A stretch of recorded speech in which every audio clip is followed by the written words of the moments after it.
Thank you for joining us, everyone who's here.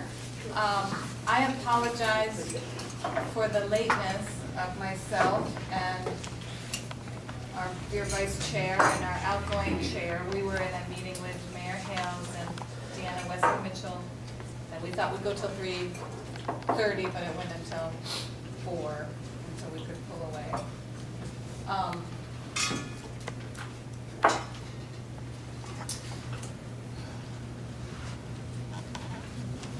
If you are a member of the public and you are interested in making a public statement, right now we have that scheduled for, what time? Oh, 5 o'clock, which might get rearranged. If you have a specific action request of us, we have a form here up at the front that we'll just ask you to fill out so we are clear about what you're asking us. We're going to leave 3 minutes as our format is for those public comments, and then we will allow commissioners to do some clarifying questions at that time. So let's move forward and approve the agenda. Sure, let's do that first. So, I'll move to approve the agenda. I would suggest that keep the order of things as best we can, and kind of frames and just see where we get. The one exception I would say is, since we have public comment scheduled for 5 already, that we try to honor that. Yep, okay. But anyway, with those comments, I would move to approve the agenda. Do you not have the agenda? Minutes. Agenda. All right, yeah, I know the agenda, but it's on the. Minutes. Oh, yeah, You guys all got it. yeah, pre-read. Yes. Okay, so what, My motion is just, yeah, Yes, let's do one thing at a time. Okay, I second that motion. Can I do that? Yes, I'm allowed to do that. All those in favor of passing these minutes? That's the agenda. The agenda, thank you. Aye, and Aye. raise hands. Aye. Okay, moving on to the minutes, Shabri sent them to everyone and asked for comments. But we don't- Excuse me, Candy sent them, Shabri did not. She doesn't have hard copies with us right now, so, she's happy to go get them, and we'll look into that once those copies are here. Thank you. Well, we can talk about that, if it's redundant or not. Happy to do that. Okay. So Dante doesn't seem to be here for an OEHR update. So let's tag that, and hopefully he'll show up for, which would fall in that 10-minute rule. right. So we can move right on to executive committee and staff report.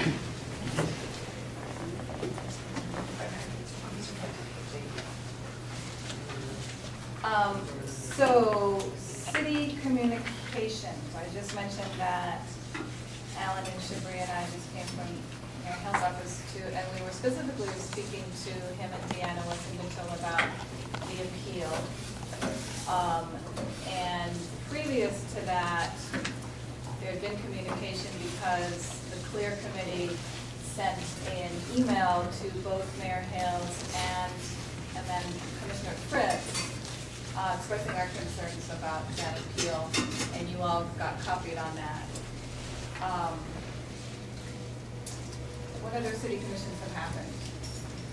Communication. Communications. So I would also like to say that probably the discussion on appeal, because I think it's due, especially for everyone, for commissioners here to just talk about it. I would say that we move that down to the clear, like brief report time, just for sake of catching up and really allowing for as much continuity with the stuff. But there's that, and I think there's just the only thing I would say is last we came and spoke about our goal of setting up a consistent meeting and communication time both with the mayor, his office, and his staff. That this meeting that we just came from was a direct result of that, and so things are happening. And then we'll take all the stuff that's happening and move it down to when we talk about the clear. I think that would be a good time to discuss that. So we can move forward. Yeah, there were the communications around the roundtable forum, Oh, which great. we can move down to that, I think. And I can't think of any other city communications. Anybody else know of anything I'm missing? Okay. Thank you. Let's do this, just following the executive committee report. Follow-up business. Andy, do you have that ready to give us a? Sorry. No. There's no need. There's no need movement that I do. Oh, here it is. So what she's referring to this document. Does everybody have that? Okay. So could everyone just take a quick look and confirm that there is no movement, nothing has been resolved, and, let's take a quick look. So, Sam, can you tell us where the status is with the Park Bureau bathroom door? Yeah, they haven't responded to my email, so I'll check with them tomorrow. And who did you reach? Terry Davis, she's West Zone manager. I sent her an email and asked her about the issue and made her aware of the issue, and she hasn't responded back to me yet, so I will follow up tomorrow. Okay. So I have to kind of treat it with kid gloves because I'm also an employee there, so. So let us know if there's some way we can help. I will, absolutely. Thank you for doing that. And can I just mention that this issue in particular is also one that we talked about as we're looking at the work that the HRC does. If we know that there are other avenues that action, like if there's a specific group to that person or that community member or something, we know that there's another place to have that work get done, that we do our due diligence with ushering folks that way. Because it's definitely an issue that we can take care of, but we also know that there's another group that we can maybe also engage simply because there's so much work that we can be doing. And thank you for carrying that on, Sam, because that's exactly what our action item talked about before. And I think this is just around the evolution of the work that the HRC does. And as we look to kind of parse out things that maybe have other owners. Yeah, and on that same note, as you make that communication with the Park Bureau, it probably would be a good idea to establish that relationship between us. Right. So as these kind of things come up, who's our contact for that? I think we send someone to. Yeah. Good ideas. So Polo's presentation on the refugee assistance funding was being worked out with Kate. Is somebody interested in picking that up?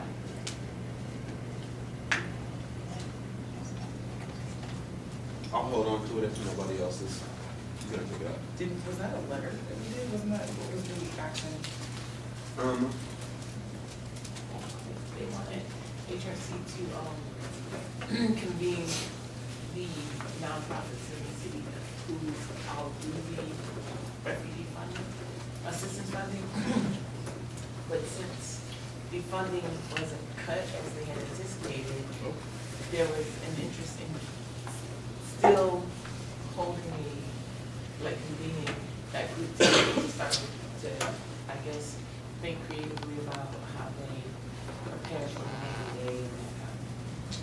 So what they wanted HRC to do was be And the impetus behind that is no longer necessarily there. However, we still recognize the need for work to happen and relationships to be there in case something does come down, is what you're saying. Not exactly. So the emergent need is no longer there. But the need still exists for those groups to get together and figure out how to work together with their funding. So the thing that made the emergent, which was that they were all gonna be cut, I think a 60% cut. Sorry, that's not good. So you're willing to be able to just kind of.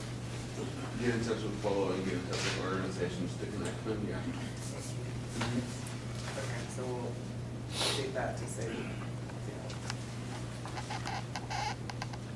Okay, the Cameron Ridge and Human Rights Center is ongoing. It is ongoing. We had a really great presentation by Shane Endicott, who is a nonprofit organizer and also focuses on more of a research-based kind of economy, where he really is about making sure the community has their needs met, and it's free if necessary. Because he, I forget the actual name of his organization, but either way, we've gotten a lot of, well, Cameron has gotten a lot of support for the Portland Center on Human Rights, which he's gonna rename to the Oregon Center for Human Rights. Great. Um, I'm not and sure they- we have a whole lot of time, I'm sorry to interrupt you, to Okay, go into that's fine. detail with it, yeah. They got funding too. Great. That's good information. Yeah, really happy that you're on that. So in terms of keeping this on the document, I don't think it would hurt right now. Portland Parent Union, Week of Activism, yeah, Amy showed up at that event, so we can close that. Linda sent her energies to that. And Dale, you're still working on the Fallen Jaffa? Yes. Okay, great. And then on the other side, there's the official endorsement. Oh, right, okay, so that's something you're presenting today. Great, how close to it? Okay, actions taken. You wanna handle that one? Actions that executive committee took, Having discussion on them. reporting on them, so, okay. Yes, for the O'Day appointment, the HRC issued a press release just stating our appreciation, or excuse me, our recognition that we look forward to the fact that Chief O'Day was coming into currently Assistant Chief O'Day would be stepping into the chief spot. And you can check out the press release for more specifics on that, but that happened and that occurred. There was also, I can't remember which commissioners in particular were there. Amy, I believe you may have been there when the West African students came to visit. Yeah, I can just probably Okay. launch into that. So there was a concern that the group of 15 or so West African students from different countries were their visit with Jesuit High School was canceled. And coincidentally, they were scheduled to visit with Kofi at the Africa House that same day at 2 o'clock. So I suggested that we do a joint OEHR, HRC Africa House event and invite them there. And then the press release went out for that. I think the scanner picked that up. And I showed up and just did an introduction and a short discussion with them. It was great. It was very positive. Any other actions that we took this month? Don't think so. Okay. HRC and DOJ agreement. Was there another item on this list, the endorsement for the homeless bill of rights? Oh. It's on the opposite side. Yeah, we tried. Oh, okay, sorry. Mention that. Okay. I'm gonna use this board because this DOJ COAB piece is a little bit intricate. And so basically, I've been working with the city on the COAB selection stuff. And so there's five components to the or 3 components to the COAB. So the first so the COAB is the community oversight advocacy board. So that's a body that's written into the agreement between the DOJ and the city to help oversee that the city is complying with the agreement, right? And that's comprised of 15 total people.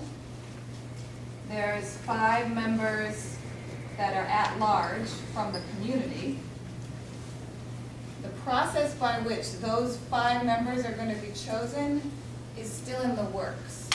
So the AMA Coalition, as well as the city, as well as all the parties actually agreed that process could be rewritten. So one action that we have to look at today is, does anyone want to be part of rewriting the design of that process? Okay, so they're asking for 1 or 2 commissioners to join that process. And the date for that is set right now at November 10th, Monday, 6:30 to 8:30. If anyone is interested in that, let me know tonight. If November 10th doesn't work for you, there's enough interest in one of us being there that they're willing to rearrange. Okay? So this is for process change. Stop me if I'm not making sense. Second thing, there's 2 appointments, one from HRC, one from Peacock. So we have to address the HRC appointment. Is that an appointment that we make of somebody in general or an HRC member? HRC member. Okay. And so Shabri and I have been talking, we're wondering, does that member always need to be somebody who's on HRC or not? So I got one answer, then a second answer, and had a call with Ellen Osenach, who's in charge of the DOJ for the City Attorney's Office, as well as 2 members of the Department of Justice who are working on this. And what they indicated is that the intent is that somebody will always be, that someone appointed will always be connected to HRC. So I said, well, that gives us a dilemma, right? So we don't want to ask that person to be perpetually a member of HRC in order to be on the COAP. So what one of the DOJ attorneys indicated was, or created was, as an idea was, what if there's an adjunct of sort, this is my term, relationship.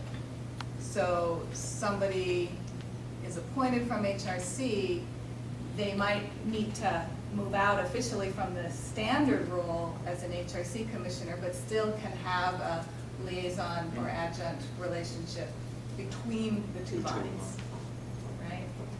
So we need to, 1, decide if that's what we want to do, and 2, figure out how to write that in somewhere, and then choose that person. So I'm personally I would like to see that person remain a sitting HRC member in the full-fledged way that an HRC member would be.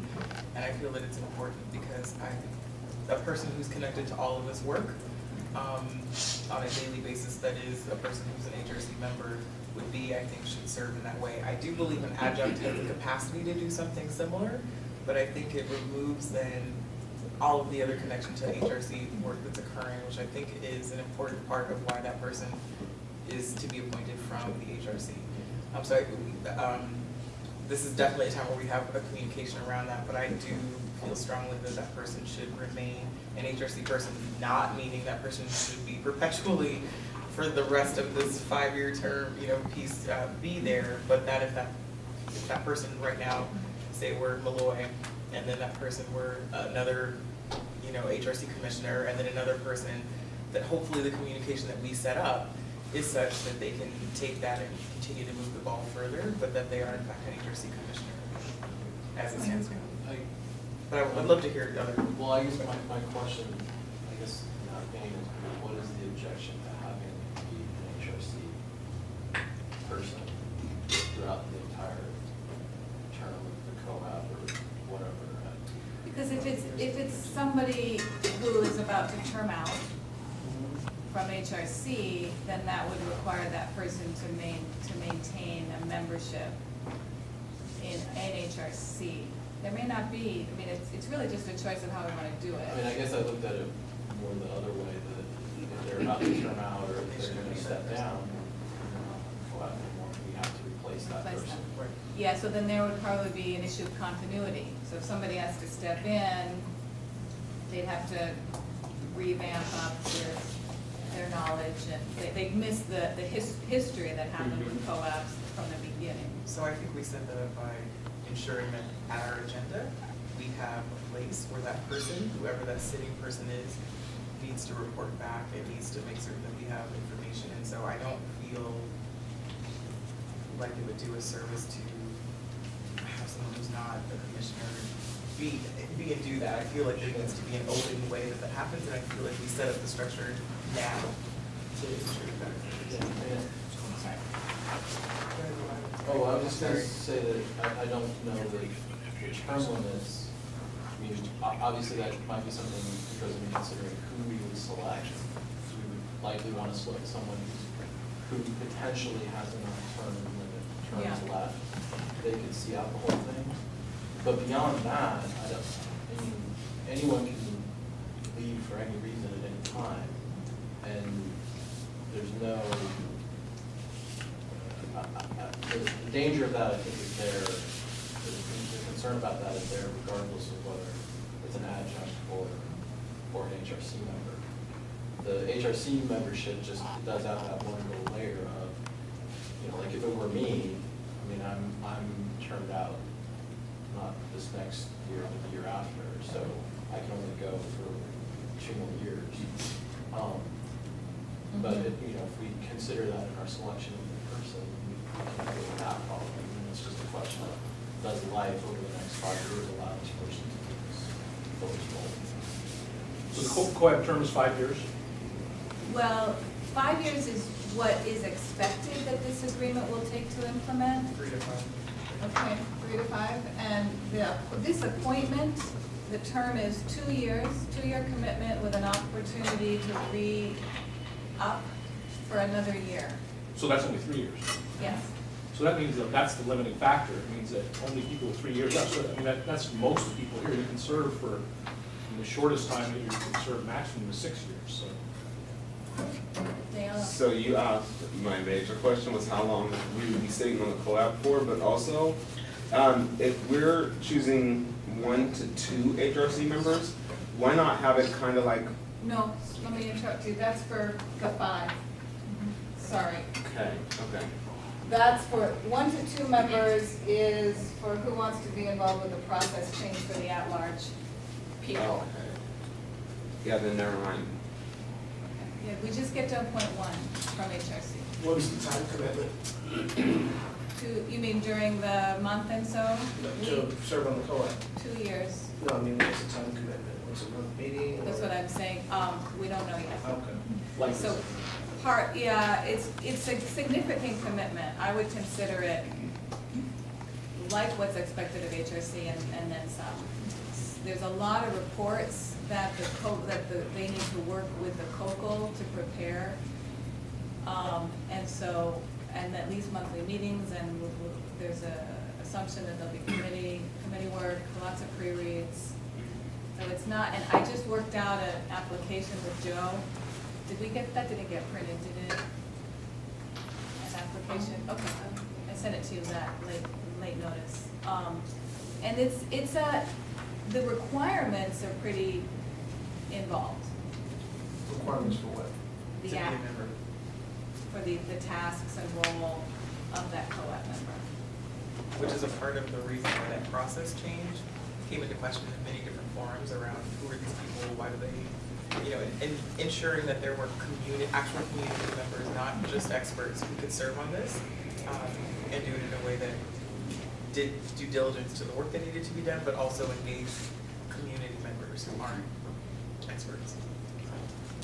So it would be, this person then would have not only co-op responsibilities, but HRC responsibilities, and we all know what that looks like. Right.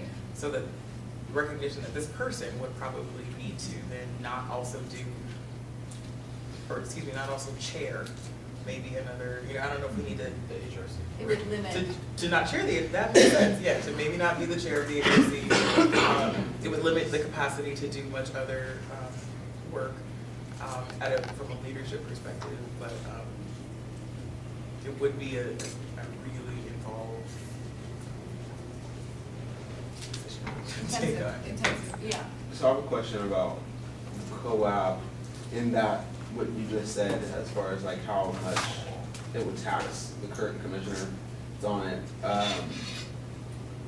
What do you guys feel about the co-op and CLEAR and CPRC all being, would it nullify a reason for anything else? I'm just curious, like, how it would look. Are you saying Would would it we- make the need for those committees obsolete? Yeah. I don't think so. Okay. Because it's specifically, the co-op is specifically designed to oversee the compliance of the agreement. Got it, There's okay. all kinds of other things that those two committees. Yeah, okay. But that person should hopefully be connected to both CLEAR and CPRC, Yeah. because they're aware of all the work that's happening. Okay. So, Thanks for being here. Do you want to add anything to this? Okay, not yet. Just wanted to make sure. Okay, so how should we move forward on the HRC appointment decision? Is it, what's the timeline? well, there's also a lot of pressure to make this co-op from everybody, to have this co-op happen sooner than later. Technically, it's 90 days from the date of the agreement commencing.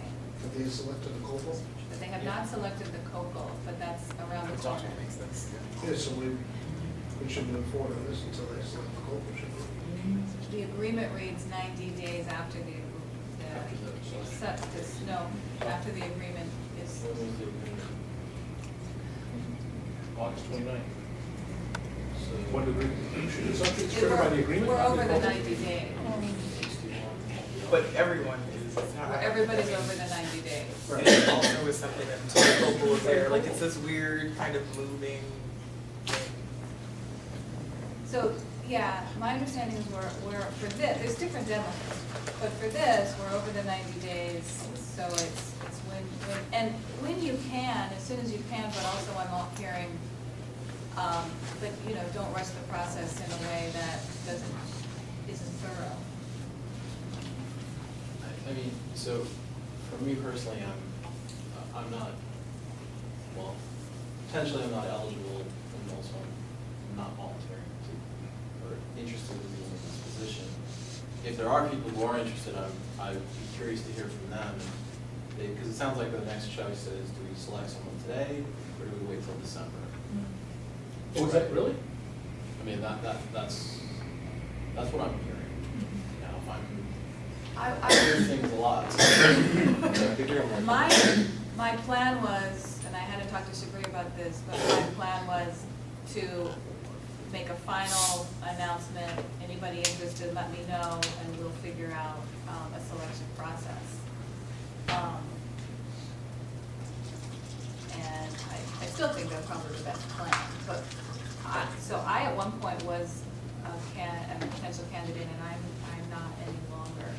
Kate was, and obviously she's not any longer. Who is? Are you? No, it's wondering who is, because. Yeah, well, that's weren't right. you the- What? Weren't you the The main? name was, yeah. Yeah, and things have changed.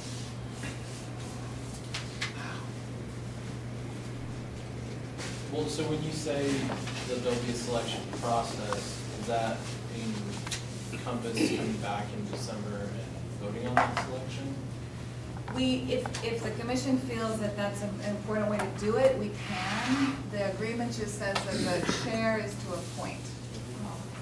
So I could go and just do it, I think, but you guys know that that's probably not, That is not. that's not how I might insist on doing it. If you guys want it to be a collaborative process, I'm happy for us to do it that way. Do our bylaws say anything about, Off of this. but I mean, decision-making in general? We do, I mean, my assumption is that between now and December, the executive committee, like if this weren't the co-op, it was some other appointment. But the executive committee would be empowered to make that, take that action in between meetings. I mean, I don't really care as long as we follow our process. Well, why don't we ask this, is everyone here comfortable with the executive committee making that appointment decision in between meetings? Yes. Is anyone not? I guess I should have asked. Yes and no, because I don't know if I can meet the next executive committee. Oh, it's already I set, meant- isn't it? It's set for Monday. Okay, so when, Malloy, when you said executive committee, you meant beyond chair and vice chair? Or, I guess so. Chair, vice chair. Whatever the executive committee Okay. advises today. in bylaws, okay. Yeah, so I have a few things. First, I don't think we're in any hurry to make this happen. I think we should wait until December. Okay. I think it should be, personally, I think it should be a member of the CPRC. I'd be willing to do it, but I need to know more about what the time commitment is, because I'm not gonna give up being a chair or somebody else that's a member of the CPRC. But,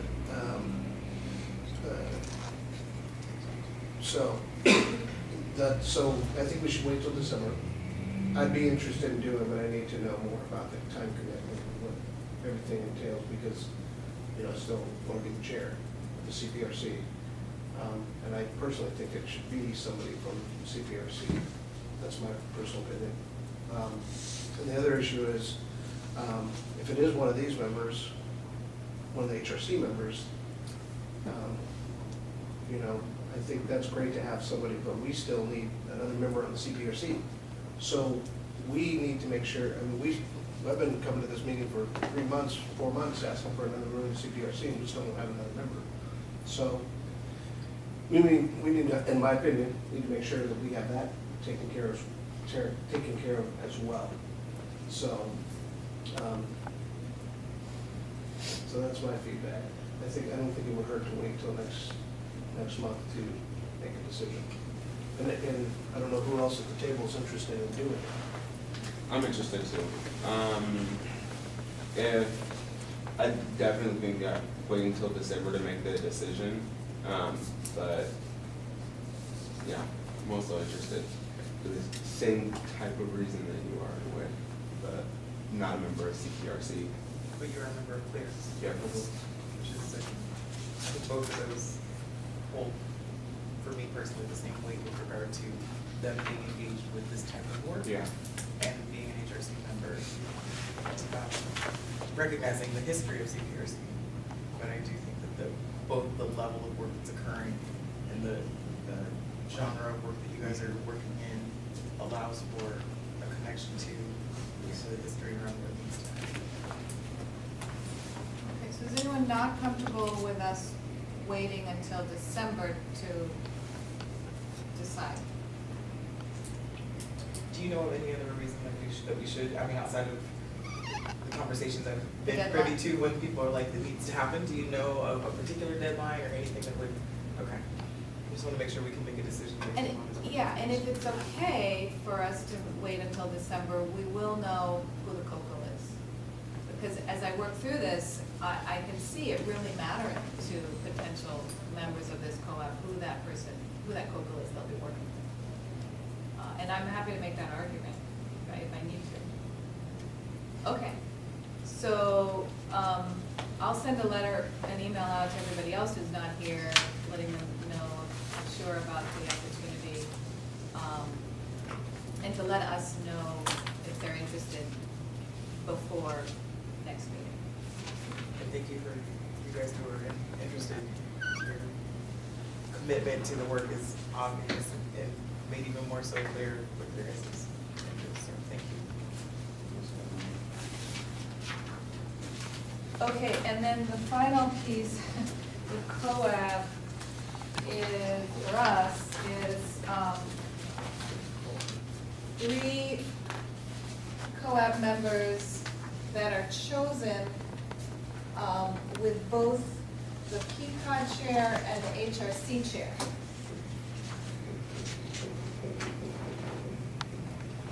So they're appointing essentially 3 other people. Yeah, and these 3 specifically need to have mental health background, mental health professional background. So, Joe, the chair of PCOT, and I have met twice to flesh out an application, and we're really close to a final draft with that. If anyone is interested in how that application looks, let me know, and I'm happy to share it with you. It's, like I said, it's extensive. There's 9 questions right now. We would like it to be shorter. If you're ambitious about helping us shrink that application, if possible, we'd love your feedback. But barring that, our plan is to move forward and start getting the outreach out for that by next Friday. Because we are looking, our target is mid to early January to have those selections made. And would it be safe to say that this is also their topic, maybe somebody interested in mental health for the nominating committee to look out for as well? Because that's gonna be happening simultaneously, so. Right, well, that person doesn't have to be a commissioner. Okay. It's just that we have to do Right. the first that one. Yeah, this goes out, this is a selection from the community at large. Okay. It's a complicated I'm getting there. But those, basket of it's things to here. select those from the community are interesting. Yeah. Yeah, and it reads the same, that the HRC chair and the PCOG jointly appoint. Okay. Say it louder. The name of the role that you COAB. right? What person would you like? I don't know that they've given that a name or even an acronym. This is an agreement full of acronyms, but But just not somebody for focused on everything. mental health. Yeah, it's a mental health focus. I'm calling them the PCOG HRC joint appointments myself. Okay, and then just to flesh the rest of that out, to complete the 15, each commissioner, each city commissioner chooses. And they wanted to do, according to Commissioner Fritz, they wanted to do their selection last, so they could see who's already been appointed and fill in with diversity. That creates a conflict of sorts with our timeline, but I'm not worrying about that. What happened? Not about diversity of who these people were. I don't think they were talking about racial diversity, or diversity in the many ways that someone can look diverse. I think this was just a diversity of like, who's missing from the table versus the diversity that you're talking about. You're okay. That's what I mean. Yeah, That's whatever's it. going on over there. And then 5 members from the police bureau serve as advisory, not voting, just advisory. How many, 5? 5. And DOJ does nothing. I mean, Well, So, there's no judgment. you mean, so they're invited to the meetings. but they don't participate in selection, they just. Oh, no. That's interesting, I don't know if that's bad,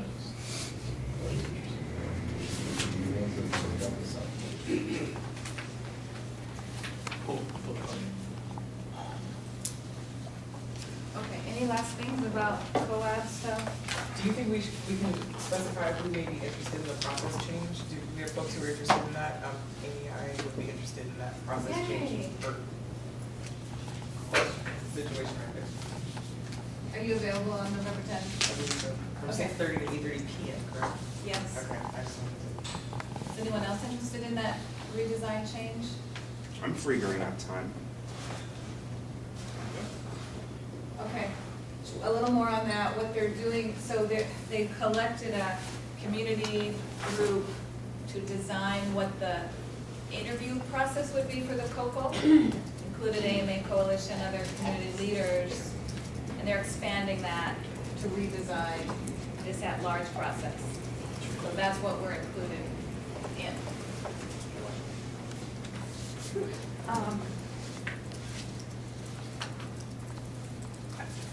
Budget?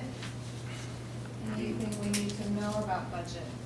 That you need from us for The budget? only thing that I got for you guys for budget is that I'm working with our budget person to create a sort of a spreadsheet document that I can send, that I'll be sending out to you guys, and it'll be simple, it's not gonna be very complex.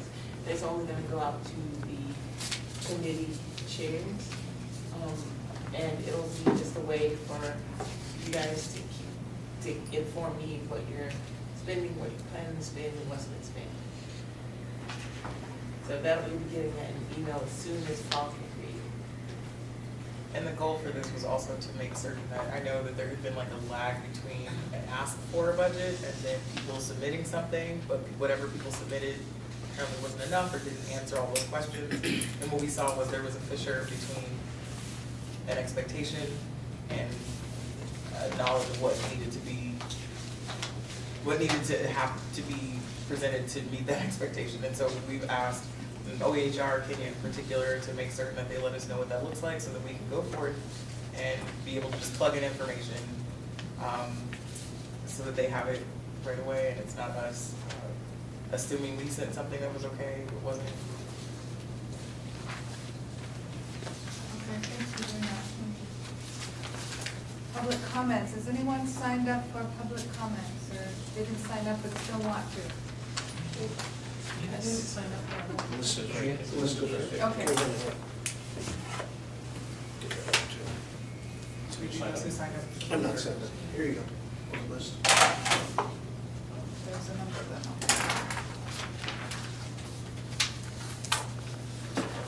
L, or Ellie Bud. Oh, you're just letting us know you're here. Okay, There's a spot. There's a little spot at the top. okay. Yes, sir. Remember that from the last PHRC? Joe. My name is Joe Bergeron, and I'm a consultant with the American SPCC. It's- Can you come up to, Oh, yes, up here? Okay, sure, yeah, camera.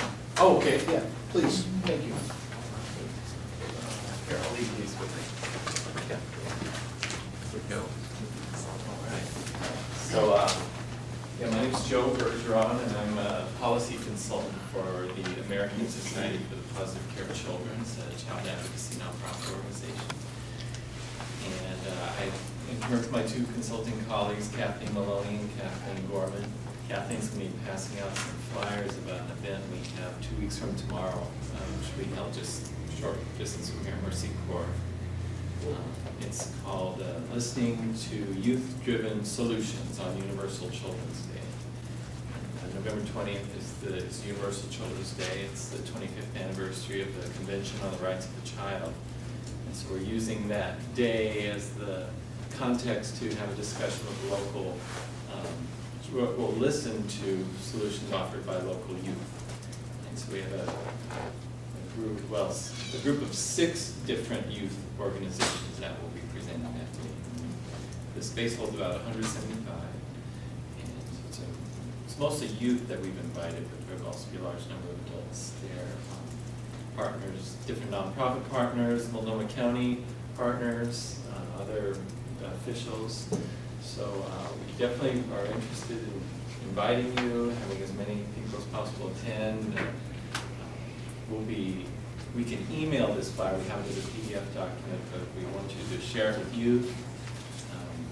Our goal is to have youth sort of see models of really detailed youth advocacy and then take what they learn back to their schools and communities and start to sort of spark some student advocacy that way. Any, hold on one second, any clarifying questions? you for Joe. Thank you. What was the name of this organization again? It's American SPCC. AmericanSPCC.org is our website. It's the top of that sheet. Okay. And then the RSVP website is right at the bottom of the flyer, so we can track who's coming. So outside of having an HRC member present and attend, is there anything else you'd like to, I mean, I guess, is there any other way of engagement we should be aware of, or things that what's your pie in the sky? Oh, our pie in the sky, we have all 175 seats filled, and the majority of you, high school and college age. So, yeah, I'm gonna share the announcement far and wide, it's free, and we're gonna have pizza and refreshments, since from 5 to 7 p.m. on Thursday. There's also an event, a large event taking place that day from 8 to 4:30, sponsored by Alliance for Kids, Oregon, right across the river at the Doubletree Hotel, chronic absenteeism. It ends at 4:30, so we were hoping to get a core group of adults and youth at that event to sort of come on across on Max to our event. Maybe publicizing it, is there a way the commission can publicize it? Yeah, can you take advantage of our action request form? Yes, And absolutely. then go ahead and make that request, and Kenya will receive it from you. Okay. And just give us whatever we need to make that happen. Okay, great, thank you. Thank you very much. Thank you. Right here. All right, great, thank you. Charles Johnson?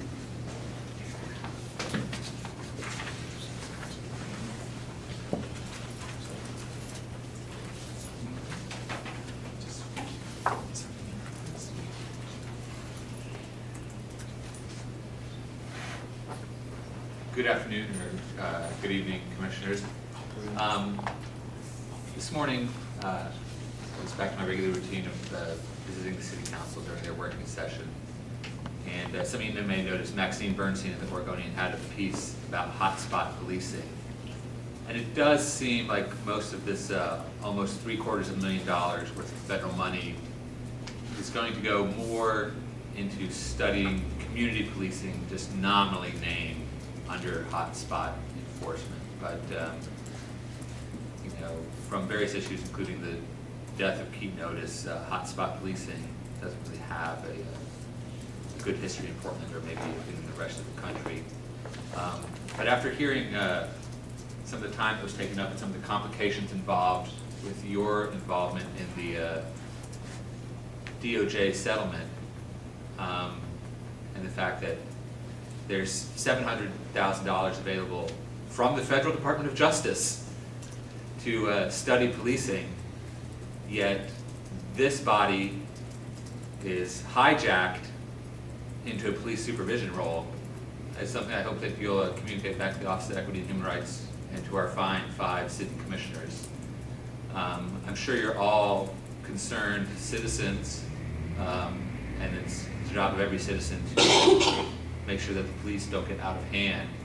But I hope in some of your internal discussions, you'll review the amount of time and demand that's been put on you by the Department of Justice, the Portland Police Bureau, and the Portland City Council, and consider if that is the best way for the Human Rights Commission to serve the people of the city of Portland.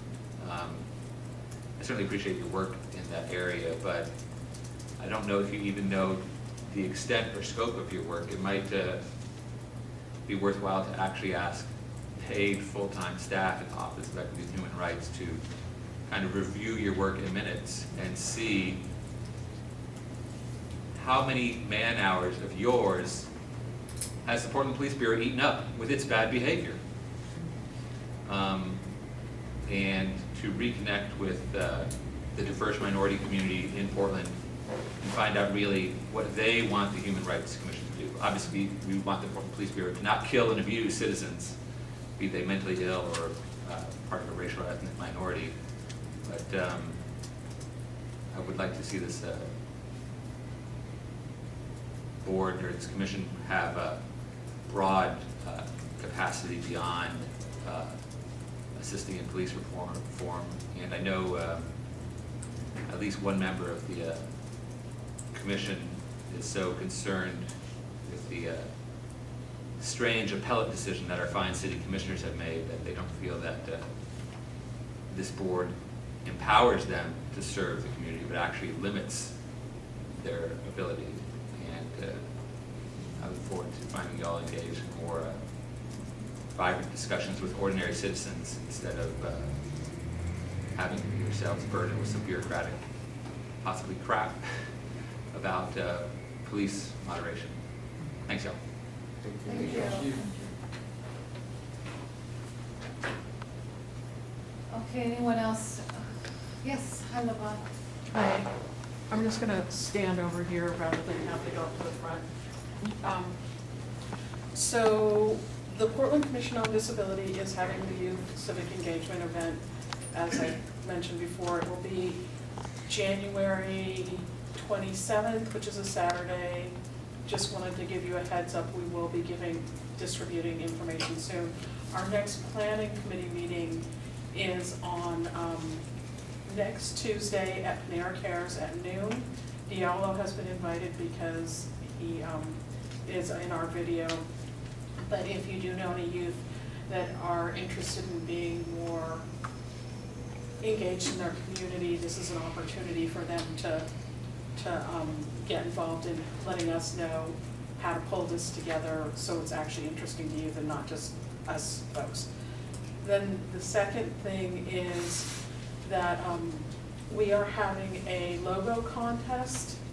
And so if you happen to know any artists, I will make sure that Kenya and Jeff get the information.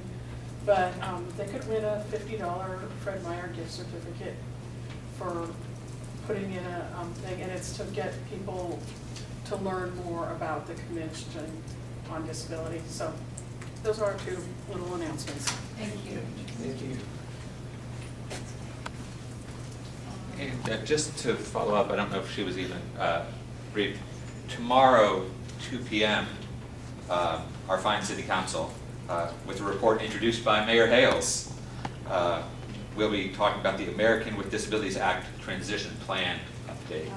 So I want to make sure that that was put in the record too, because in addition to this focus we've had on policing, we want to make sure that, human rights, I think, because of the struggles of the civil rights era, so often focused us on ethnic minorities, but people with various disabilities are clearly related to the DOJ settlement as well.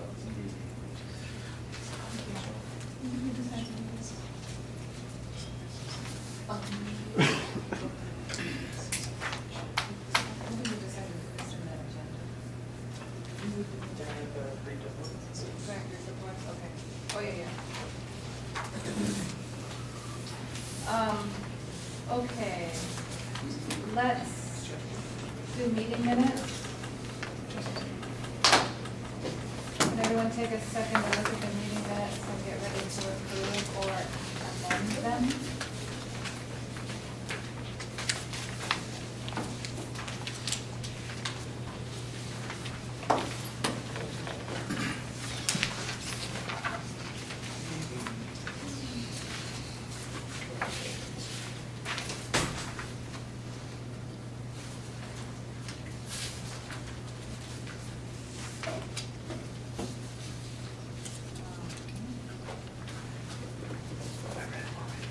Someone like to make a motion to approve these minutes?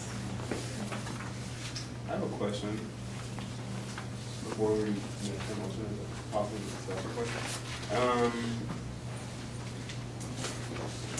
Is there, so for things that are on the minutes, how do we make sure that items get rediscussed at the following meeting? Because I feel like, I guess I should have probably put on the agenda to talk about it more around the resource-based issues that I brought up the last meeting. But, Yeah, your chair sends out the proposed agenda, that would be your opportunity then, your first opportunity to say, can we talk about this, and she or he gets to decide or negotiate with you. And your second opportunity is at the start of every meeting when we approve the minutes. And so So, I mean, it can wait totally. Okay. But it's just a thought, just because I feel like not only that, but maybe other things might get left in the background if we don't Yeah, there's a be lot running. intentional about bringing it up. Okay.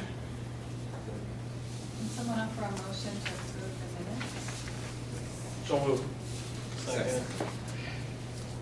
All in agreement of approving these minutes, raise your hand if you're aye. Aye. Okay, thank you.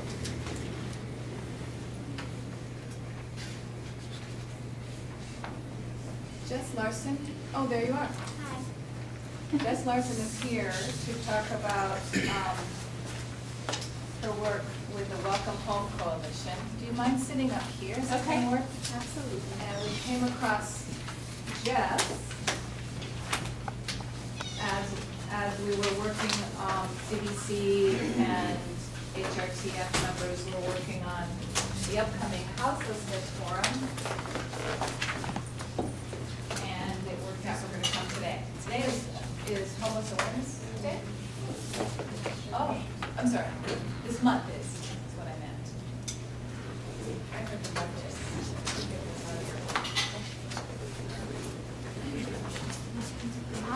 Okay, well, should I just dive in? Sure. Absolutely. Hello, all. I'm Jess Larson. I'm the new coalition director for the Welcome Home Coalition.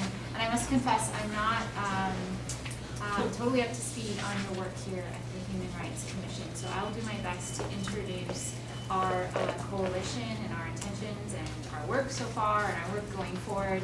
And I will leave ample time so you can help ask the kinds of questions that pertain to your work, and so we can have a conversation that makes sense to what you're doing and how we're going to work together. So the Welcome Home Coalition is brand new, getting started, though the work is not new.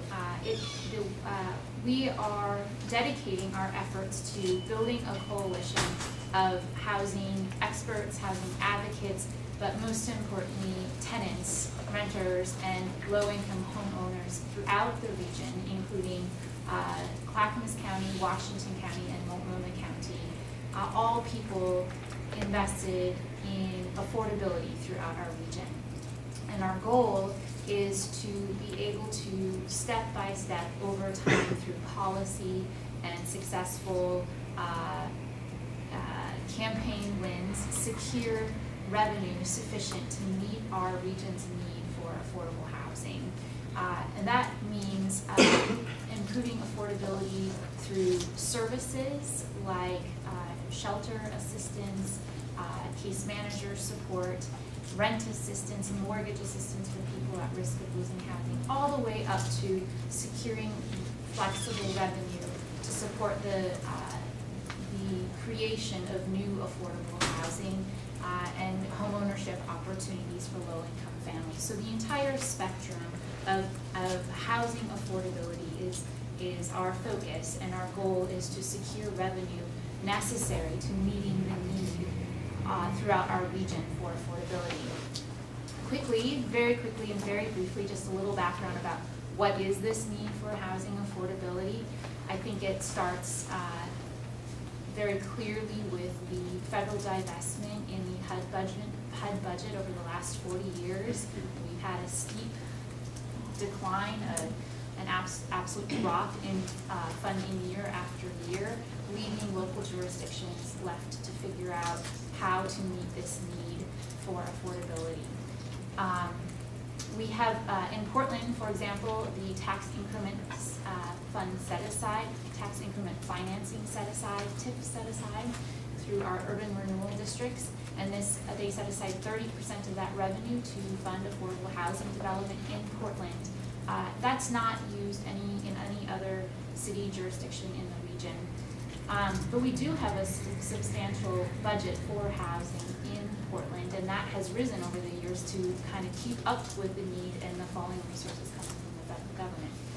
But unfortunately, obviously, clearly, we're not keeping up with the need. Market forces at play, 200,000 new residents expected to move to the region in the next 10 years, wages that have remained stagnant while housing prices have skyrocketed So we have here in Portland, or pardon me, in Multnomah County, we have more than half of our population struggling with housing affordability. In fact, it's happening across the country. It's the federal divestment, local resources not keeping up, and then market trends just out working against us all. And the MacArthur Foundation recently found that 51% of families across the country have had to, in the last 3 years, make a significant sacrifice in their family budget, like stop going to school, or take on a second job, or move out of their home to a more affordable community, move away from their school district, their church, their community, to find something more affordable, maybe in a less safe neighborhood. So this is happening to a majority of Americans, and it's happening to a majority of Multnomah County residents. So it's a real issue in front of all of us. Okay, so that's enough from the need. Maybe you're very, very well, and I versed in it, and I can talk more about all of that. But what is Welcome Home going to do? So our goal is securing dedicated revenue locally that can be used flexibly and applied to this need to leverage other resources, other revenue streams locally. We conducted this revenue survey, which I will share with you all, and evaluated 10 different jurisdictions across the country based on a survey of 700 different jurisdictions that use housing trust funds locally to dedicate revenue for affordable housing. Not all 700 actually generate substantial revenue for housing, but they have the dedicated intention for that purpose. In fact, Portland is one of those places. We have the Housing Investment Fund held by the city budget, and we have no dedicated revenue for that fund. There was a one-time deposit made, and there's no ongoing money. So one goal might be to find dedicated revenue for that pot that's unfunded. Or maybe a goal could be to find dedicated revenue for a Multnomah County fund or a regional fund through the metro government. We're looking at all different kinds of possible solutions. So we evaluated 10 of these jurisdictions because they are dedicating substantial revenue annually for affordable housing. They're using tools like document recording fees, hotel taxes, real estate transfer taxes, linkage fees, developer impact fees, property taxes, restaurant taxes, general fund set-asides. So there's a handful or two handfuls of kinds of revenue that is being set aside traditionally by many other cities and counties across the country. And we want to start the conversation here locally. That's what Welcome Home is going to do, is say, hey, everybody, look at these kinds of solutions that are still on the table for us.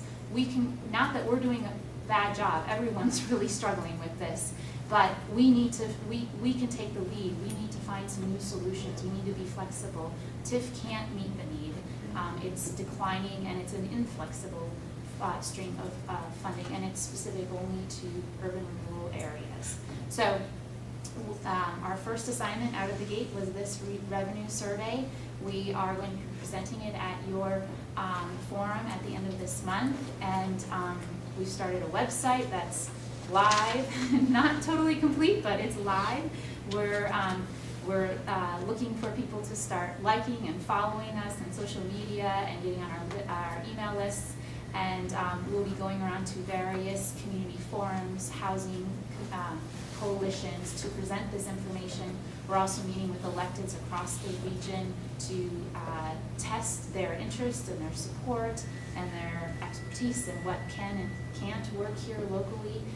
Ultimately working towards a large campaign to win a big pot of money dedicated for affordable housing, but also working to win little, policy and revenue wins. Perhaps we can try for the short-term rentals again, for example, because this is going to take layers of policy and revenue, and it's going to take years of coalition building, and that's what we're here to do at Welcome Home Coalition. So there's my introduction.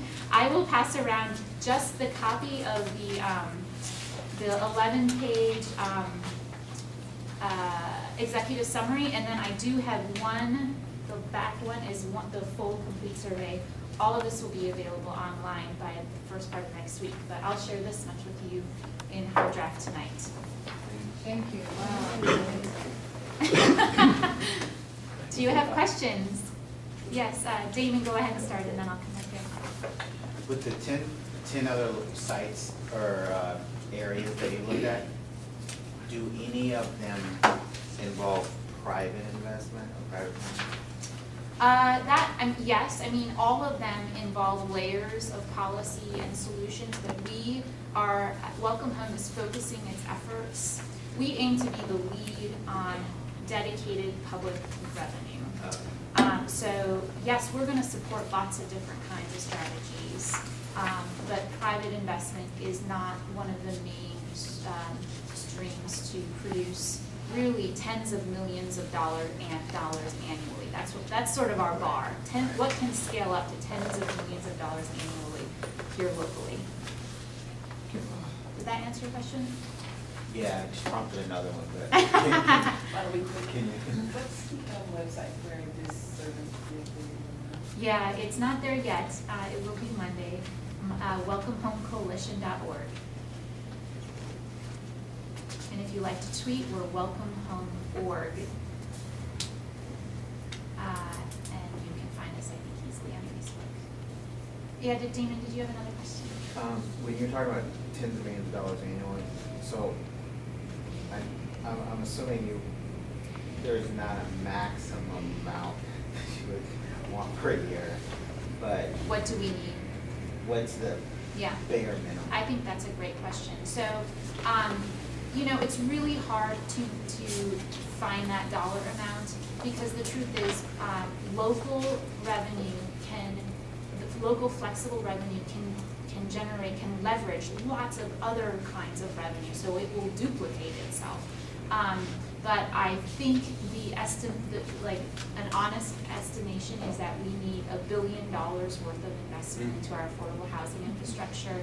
And if we spread that over 20 years, that's a $50 million commitment annually. And I would say that's going to be the bar I set. I mean, that's going to take a lot of work, but. That helps though. Yeah. It's quantified, that helps. Yeah. We have a shortage in the region of about 40,000 units of affordable housing. 40,000. Okay. Here locally in Multnomah County, it's about 30,000 units of affordable housing. It's, I don't want to get too far into the weeds. It depends on a couple of things on ways of how you calculate affordability. But generally speaking, the market can provide naturally for certain levels of affordability, and what the market isn't and cannot provide naturally is the extreme affordability. And even with layers of federal and state funds, it's still hard to build housing at that affordability. So that's another reason why this local flexible revenue source is so essential to help get us down to that level of affordability that we're not building for. These are, in my opinion, the greatest need is for people with a 0 to 30% median family income, and that is someone who perhaps is 40% is the line for a minimum wage one minimum wage worker in a household with a 40% median family income. So 30% and below is someone who's not working full time as a minimum wage worker. Veterans who are retired and disabled, Social Security, retirees. Families with many children.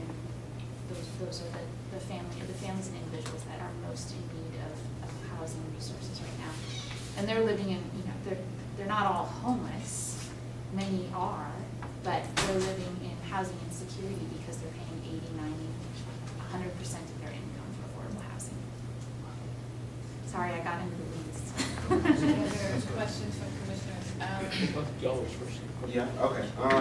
So I have kind of two questions. So would you say that the goal is to get everybody housing secure if possible, like just make it so that it's for everyone? Yeah, absolutely. That's our mission statement. That's our goal. Okay, and the second question, which I didn't get to write down, was, I lost it, never mind. You'll find it. I will. Yes, my question is kind of twofold. It's, we know that there's been conversations about this in the past, and so what's the history of that conversation? That's a great question, Alan. And then the second piece is also, you mentioned 30% TIF set aside, but is there also, is there a pool of money right now that is going toward this type of funding now that could be aggregated, or is it just non-existent right now? Outside of 30% TIF set aside? Right. There are, so I might not be the best person to answer this, but my sense is that yes, there is money that's available to build housing at the extremely low income affordable housing is what they call it, 0 to 30%. There is money, but when we use our money to build that, we build 10 units instead of 150 units. And we have a habit of building 150 units instead, because it's hard to just build 10 units. And so, again, the flexible money will help to free up resources and make for, building affordability at all the levels that we need it. What was your first question? The other one of the history of this conversation. Yeah, thank you. That's a great question. So I think there has been great history locally of affordable housing advocacy, especially the Affordable Housing Now campaign, which happened in the early 2000s and brought about the TIF set aside. They won that campaign with the city government. I think in their success and in some transitions with staff, their work ended. And I think we've learned that the work always must go on. That was a really huge win and it was great, and yet there's still, we need many more layers of rhetoric and policy to support affordable housing.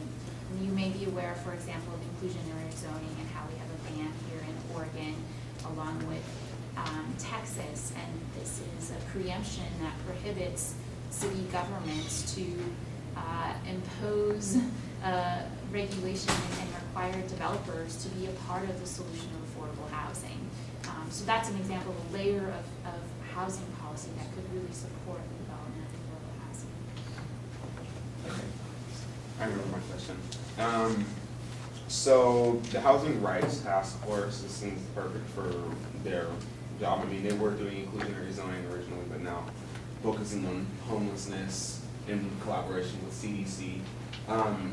My question really is, what do you want to see from the, what do you feel could be done by the Human Rights Commission or by the Housing Rights Task Force, like an actual action that we can do? I don't know that I can answer that just yet. I'm just getting familiar with your work and not exactly sure of the extent of authority that you hold. So I would love to be a part of that ongoing conversation.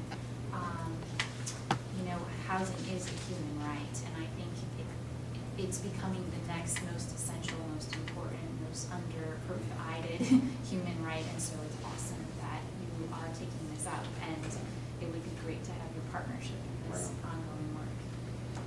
Okay, nearly the last question. So you guys are a coalition. Who are the groups that comprise your coalition? And then I guess the second part to that would be, how do others become, or do you see that there's a need that you guys can get, or that's not being met by those who are in that? Absolutely. We want to be a powerhouse of coalition organizations. So we are just officially, I would say, 6 coalition members right now. It's the steering committee members who got the organization off the board, and those are ground. And those are Street Roots, Join, NEA, and the Coalition of Communities of Color. Yes, they're on the inside flat there. Rose, CBC, and Oregon Opportunity Network, which represents a lot of housing developers and community lines of tenants. Now, there are a lot of other people not on here, and part of that is because I am just actually going home tonight to write the coalition endorsement page so people can actually formally come and start endorsing the page on our website. So it's all just happening. And yes, we imagine we want to become a list of 100+ organizations regionally supporting the coalition, because that lends so much power and strength to our message to our electeds. I don't, Damon, you? It actually relates to the very last thing you said. You mentioned, so the term federal divestment and the other term you used, elected. How do you, are there strategies, is there a booklet or toolkit, or bullet points in how you frame affordable housing in a non-ideological way given that it does seem like federal investment is related to poverty. I don't know if I'm not sure that I'm fully grasping your question. But I would say, as far as messaging goes, Yeah. it's, we do get tripped up on what is affordable housing a lot. And that's, in my opinion, becoming less important for us to try to defend and explain. What's important is to talk about the right to housing opportunity, the right for families to be able to live in good school districts, the right for kids to grow up in safe places where they can do their homework and dream of their future, the right for seniors who are retiring to be able to do so at, in their homes and afford their homes upon retirement. So I don't, what is affordable, so I might not be getting at your question, but I think you're right, the question around messaging is really important, and I think framing it around housing opportunity and housing opportunity to affordable housing choices is key, and rather than defining what is affordable housing. Thank you so much for taking the time to let us know. I am aware there's somebody in the public seating who's interested in asking you a question. I'm sorry I couldn't bring yours in. Meet me outside. And I'll bring some feedback to the audience.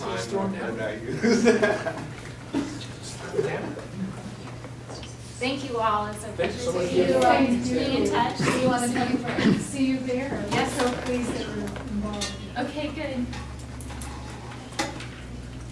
Okay, committee and task force reports. Hey, I just want to remind you, we did skip over HRC. We did. Wow. But I think that's what we need to discuss. Thanks for letting me know. Okay, let's look at that right now.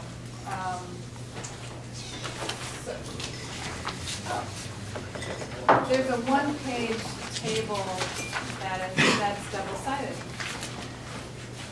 And this I wanted to give you guys a snapshot of what we're working on in the leadership transition meeting. So this reflects a couple of meetings we've had, and things are still in progress, but I think it's a good idea of what we're after. And there's a lot here, but maybe you can help me kind of summarize, Shabri. But our goal is that all HRC members, leaders, and that OHR staff and city offices have a shared vision of HRC's mandate, mission, and scope. That they all understand the two broad strategies we have, which is consult to the mayor and city council, and we also use the DAVE, Discovery, Advocacy, Visibility, and Education, and that everybody understands our roles and responsibilities within all that. We're also looking to shape an environment that really supports and enables HRC members, leadership, and staff to act with clarity and confidence within our roles. So, and then there's a short-term plan and then the long-term plan for this. And we looked at barriers. The way we're mapping this out is we initially looked at barriers, what would be a plan to address those barriers. Some of that we've already implemented. So for example, Ken, you're so graciously willing to take on tracking the actions that are moving forward or sometimes in progress is an example of something.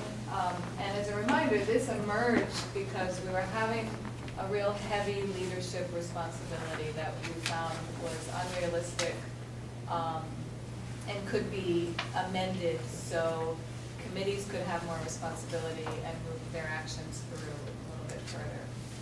So I will be meeting again and just continuing to move forward on this. Do folks have, I guess, questions? Are they interested in attending whatever the next meeting is going to be? And I don't have that, the meeting's not set yet. Yeah, I guess this is just ongoing work, and I mean, it has at the top HRC 2.0, and I think really it's just about how do we make sure that we're able to do our work. And I think this is, introspection makes sense at all times, no matter what you're doing. And so this is a point at which we're doing this, and hopefully cataloging it enough for us to be able to look back, see what it is, and move forward. So receipt removal. Okay. So, one thing that wasn't fully pulled out in the agenda for this day is, our next leadership. A plan for next leadership. So Shabria and I agreed to do interim through December. December 31st, so the end of December.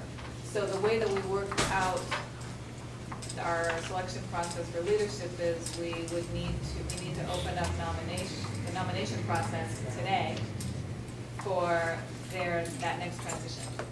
The thing gets voted in the December meeting Right. to start in January. To start in January.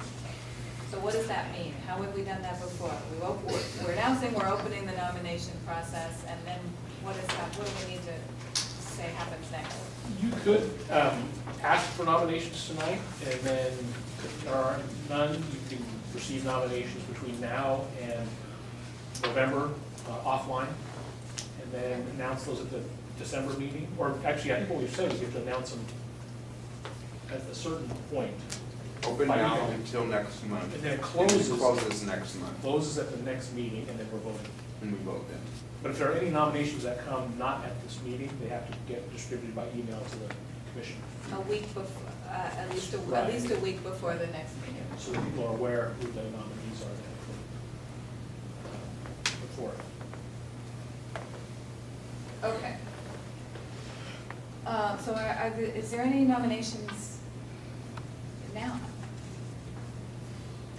Which, for chair or vice chair, starting this January, right? which would be beginning in January?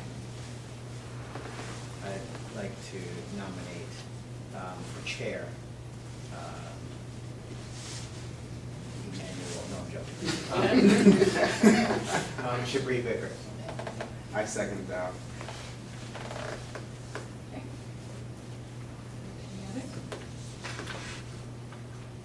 Okay.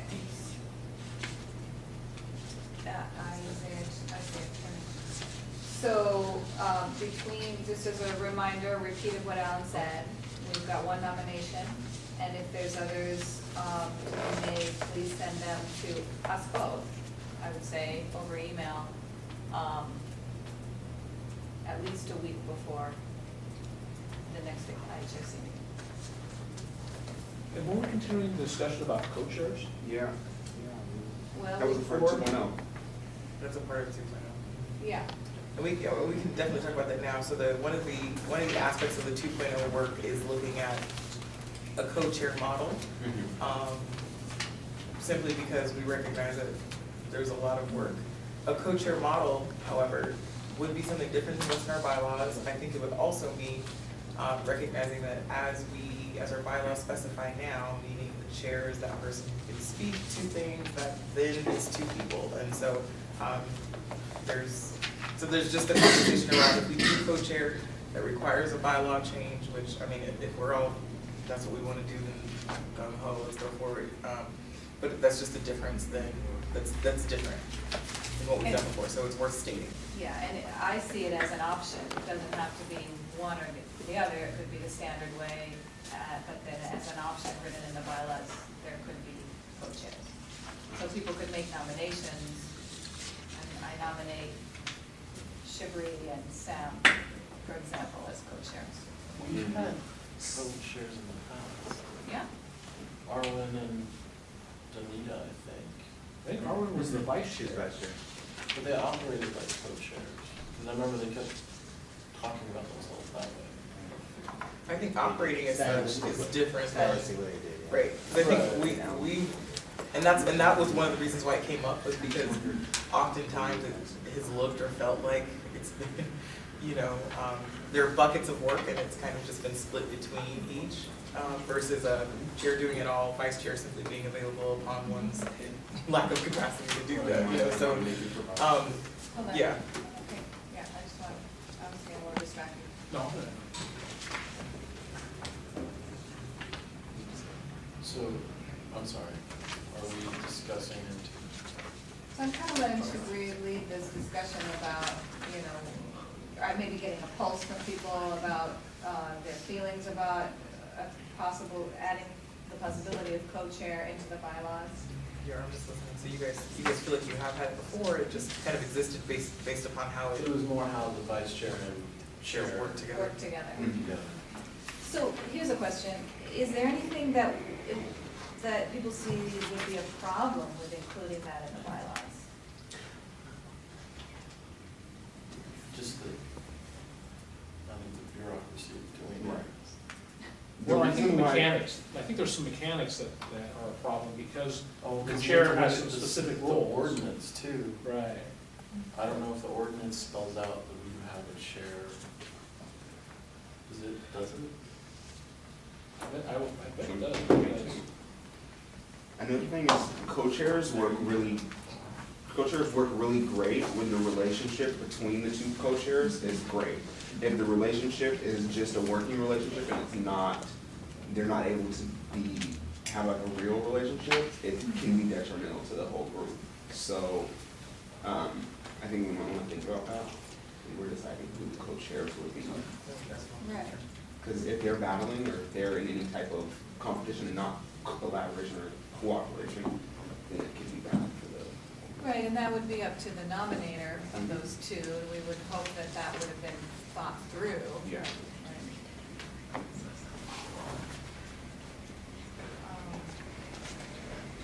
And so I don't think we have to decide tonight, No. but it is something that's been floating. And I think we can bring it back to this transition work. to that, yeah. So, does anyone else have any other nominations for both chair and vice chair as it stands now? Please. I nominate Amy for vice chair. I can't accept. I'd like to nominate Alan and Damon as vice chairs. As co-vice chairs. Well, as options for us to vote on. Or as participants in a battle to the death. I think that we should have more options than one. I think both of them would be great. Hold on a second. Damon and Alan for vice chair. Alan nominated me for vice chair. And then we have vice. Vice, just two vice chairs, because we're gonna be voting on these next meeting. So there can So be you multiple make nominations. two nominations. Yeah. Not a package. No. So let me say a little more about my no thank you.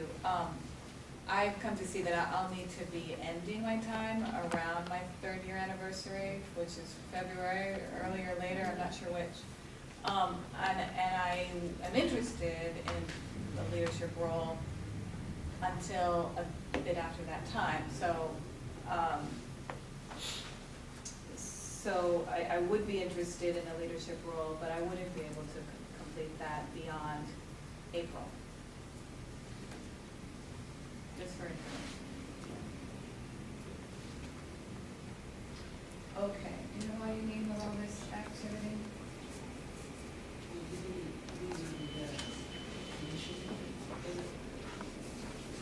Yeah, I'm looking at somewhere around the February, the anniversary of the 3rd year.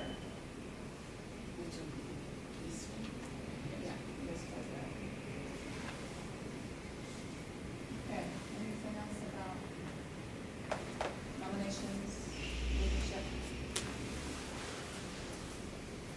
Okay. Now I think we're ready for detailed reports. CDC and HRTF, that's you, here. All right.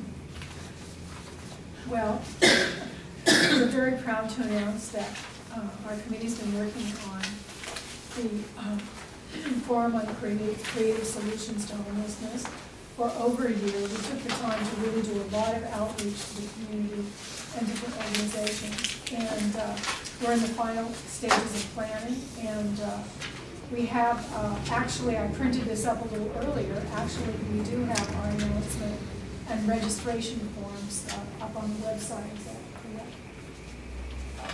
Or we're just in the process of mounting it up there on the HR website. It's on? Oh, no, So, website, oh, I no, know the registration. registration is open, but I don't have The that. website. Just have Okay. Okay.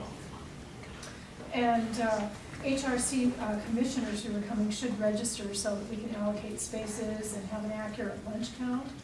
And there's no cost for this roundtable, and lunch is included. And we're grateful to First Unitarian Church, who generously offered to host the event and is waiving most rental fees and some expenses. The lunches are being catered by the Kitchen at New City Initiatives, and it's a project of our partner in the Day of Homelessness Awareness. It's a catering business that trains formerly homeless people how to run and staff a catering enterprise. They'll be doing our lunches, and the sandwiches look delicious. We appreciate your attendance and are grateful to those of you who were able to volunteer for this event. And we do need extra volunteers that might be available. Here's the official announcement. And does anyone from the committee have anything to add about our entertainment? We need listeners, is that? Yes. Okay. We need listeners from the commission to sit in the sessions. So if anybody's interested, please let us know. We reached out to people who said that they could assist with the roundtable in general. Haven't spoke to you yet, Malloy. You did express interest, so I'm wondering if you would like to be a listener. Rebecca, we reached out to her, but I'm not sure based on her response if she has the capacity to really. Rebecca won't be here, she'll be in Texas because her dad's getting surgery. Okay, so yeah, I mean, she said that she flew out, she couldn't make today's meeting, she never told me she couldn't make to the roundtable. But okay, That was new news, I just got today. oh, okay. So yeah, we need at least 5. What's the role of the listener? Just to listen, they're not gonna be taking notes, they're not gonna facilitate, but we need to make sure that the commission is listening to the community and is present in the sessions. There's gonna be 5 sessions, so we need 5 listeners. Right now, we have maybe 1. And the commission, the hope is for us. Different listener for each session. So the hope for us as a commission is to come out of the forum with some actionable advocacy items. Mm-hmm. And so the PHRC folks in the sessions will help us listen to make sure that we're capturing that sort of essence of those sessions, and that what we're moving forward actually reflects what's there. Mm-hmm. So we're going to have folks facilitating from Residents Northwest. Mm-hmm. Looks like I can do it. Cool. Great. So So the listeners would really be like deeper listeners than note takers. They would be capturing the essence of everything, the ideas, the deeper story, the things that pop up when you think about an event afterwards, so that we have a body of knowledge at HRC. Yeah, and just to like centralize that too and nail it on is the point of the roundtable is to come up with actual action items or a platform plan, a 10-point plan or something that we can give to the city officials, give to the community advocates, and use for ourselves. So those points are really what to be good focus. And then you would serve as an HRC rep too, if there's anything that comes up in your session around rules of HRC or what's our deal, and that's what you would be doing. Well, are you able to say whether or not you can join us? Yeah, I have it on my calendar. Cool. Oh, great. Because you would be very good at the policy and legislation. Yeah. Do we know what the I different don't know sessions if I'm are? gonna be a Yeah. good listener. The different We'll coach sessions, it beforehand. Yeah. Diallo was telling me about the different sessions, there's 5 of them? yeah, And so it there's, sounds like there's legal, is that what you just said? It's legislation and policy, so actually Jess Larson is giving that very presentation in her panel to talk about dedicated revenue stream. There's going to be one on family homelessness, which is being organized by our partners at the New City Initiatives and the Interfaith Initiative on Family Homelessness. There's one on micro communities and tiny houses. Yeah. Yeah, everybody loves tiny houses. And then the 5th one is supportive housing. Is it legislation and policy? I can read Legislation them right now policy. if you want. Revenues, dedicated revenue stream, family homelessness, tiny houses, and then supportive housing and community-specific housing ones. That sounds like, I'm gonna read them 1 through 5. And we were hoping Malloy would do, Policy. thank you. Yeah. And I would like to do family policies. And you want tiny housing? Is that what you just- You want legislation, policy, or revenue? Legislation and policy or Oh, revenue okay. I just thought tiny houses was cool. That's what Okay. I'm always doing. Just making it more confusing. All right, so we just need to Well, arm find, wrestle. There can be more than one, because Yeah, yes, thank you. more pairs of. between legislation and policy. So that's 3, thank you very much, and we'll just need to recruit 2. Or revenue. Which was open.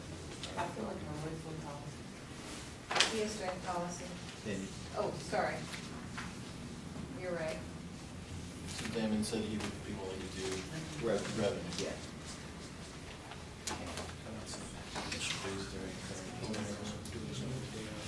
And Kenya, are you're still able to facilitate that day, one of the sessions?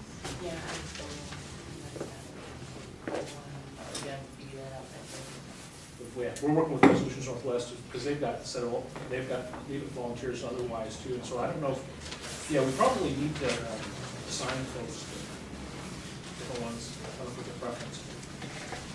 So I- And there's 2 volunteers who have been enthusiastic and one who's not been contacted, so I'm. These two have their contact information now. Yeah, we're gonna, I'm gonna I actually. have do it now. Marcia's, and I'm looking for Teresa Santos. Oh, so you might, I have contacted Marcia. You can, I sent Diallo, you know, with the contact information. How long ago? Great. And did you Months have? ago. Okay. Okay, are we ready to move on? One last thing, Kenya wanted to have a laptop at the event. Earlier Sam was talking about the lack of membership, applications. We don't have many, we only have 2. And we have, Nomination applications. right, we have 2 possibles, but they haven't completed applications yet. And so I thought that maybe if we had a laptop at the round table, where people could complete applications online if they were interested in the moment, that might help increase the number of applications. or paper application. And hopefully fill the forms. Anybody out there interested? Right, so that's a fantastic idea. I just think we need an additional person beyond who we need to recruit for listening, to do that. But you're gonna be tied up with listening, and it could be something that's focused on during lunch, once that's all over, but yeah, that's my only concern is the mad woman power. That was Linda's suggestion, that we set it up and that we set it during lunch, and whoever's emceeing can like just let people know that that's available. And what was the areas? You can, reception. Okay. The other thing is there is an email that you will all receive that you can forward to your networks to send out the registration link for the forum to folks that you think might be good attendees or participants. So please forward that on as you get it. So Will do. will you assign the person to staff the computer, or do I just need to bring a computer for HR? Can like connect on the logistics list. Yes. So, the body, oh, you mean, because it needs to be an HRC member. I can bring my Because then computer. they could give them more Yeah. information, and they get to meet a real HRC member. I can do that. I can bring my computer. Oh, you mean to bring the laptop or just to staff it? To staff it, I'm thinking I could bring a laptop from Yeah. HR if you needed to. Yeah, I think we could among the, because I think the organizing folks are going to be hard pressed to eat lunch anyway. Okay, are we ready to move to nominating? Actually, I did have one HRTF issue aside from the event. So, there's going to be another legislative push in Salem this year to overturn the inclusionary zoning ban. And so one of the things I feel like I do this every month, but I would like to set up a Housing Rights Task Force meeting to talk about what role we can play again in that process. So I will try to send out an email this week to coordinate a date. this coalition again? Getting the band back together? We're all getting the band back. Yeah. Song remains the same. So, right now, I know Diallo and Allen, and I think Daniel are HRTF members. Is there anyone else I'm missing? If you want to be included, send me an email. I will cap it at now 5 people. Oh, yeah. So actually, there's only one more person who can volunteer. I will hold. Great. So I didn't talk to you about this beforehand, but I thought it made sense considering we need 4 slots to give you and nominating some time to hear from us about what might be helpful in terms of recruiting for filling in slots, and then let us know what you need as a committee. So you want to do that now? Sure. So Dale kind of prompted this in our discussion,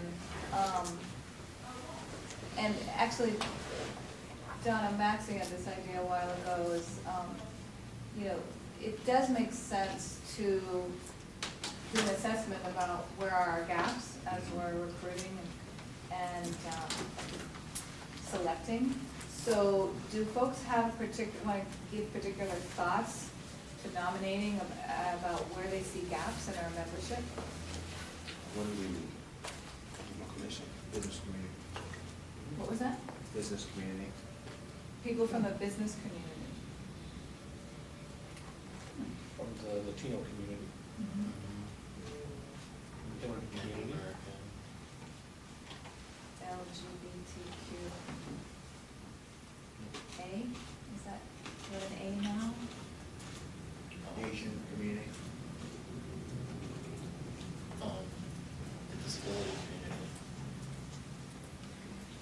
both people with physical disabilities and people with mental disabilities, and although.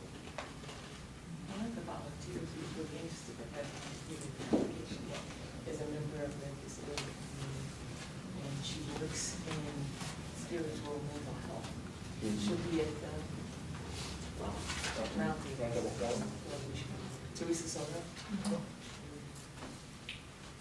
And she's Latina. That's awesome. Yeah. How many hats can we ask her? What, remind her again, or? Teresa Soto. I also think of things like policy, Yep. communications,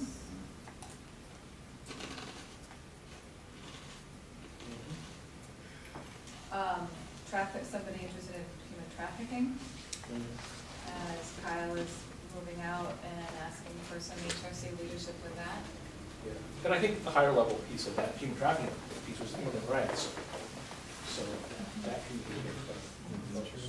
that's the broader, subject. And then, same thing, it can be saying where that is, somebody that's interested in joining CPRC and working on that police partnership piece. Because you gotta be an HRC member to be a CPRC HRC. Right. How many spots on that do you need? So we do now. Abdul and We just need one, don't we? For CPRC.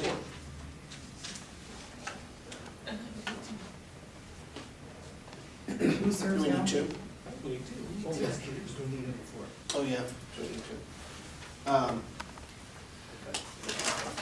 2. So we, okay. Do you guys have any other suggestions?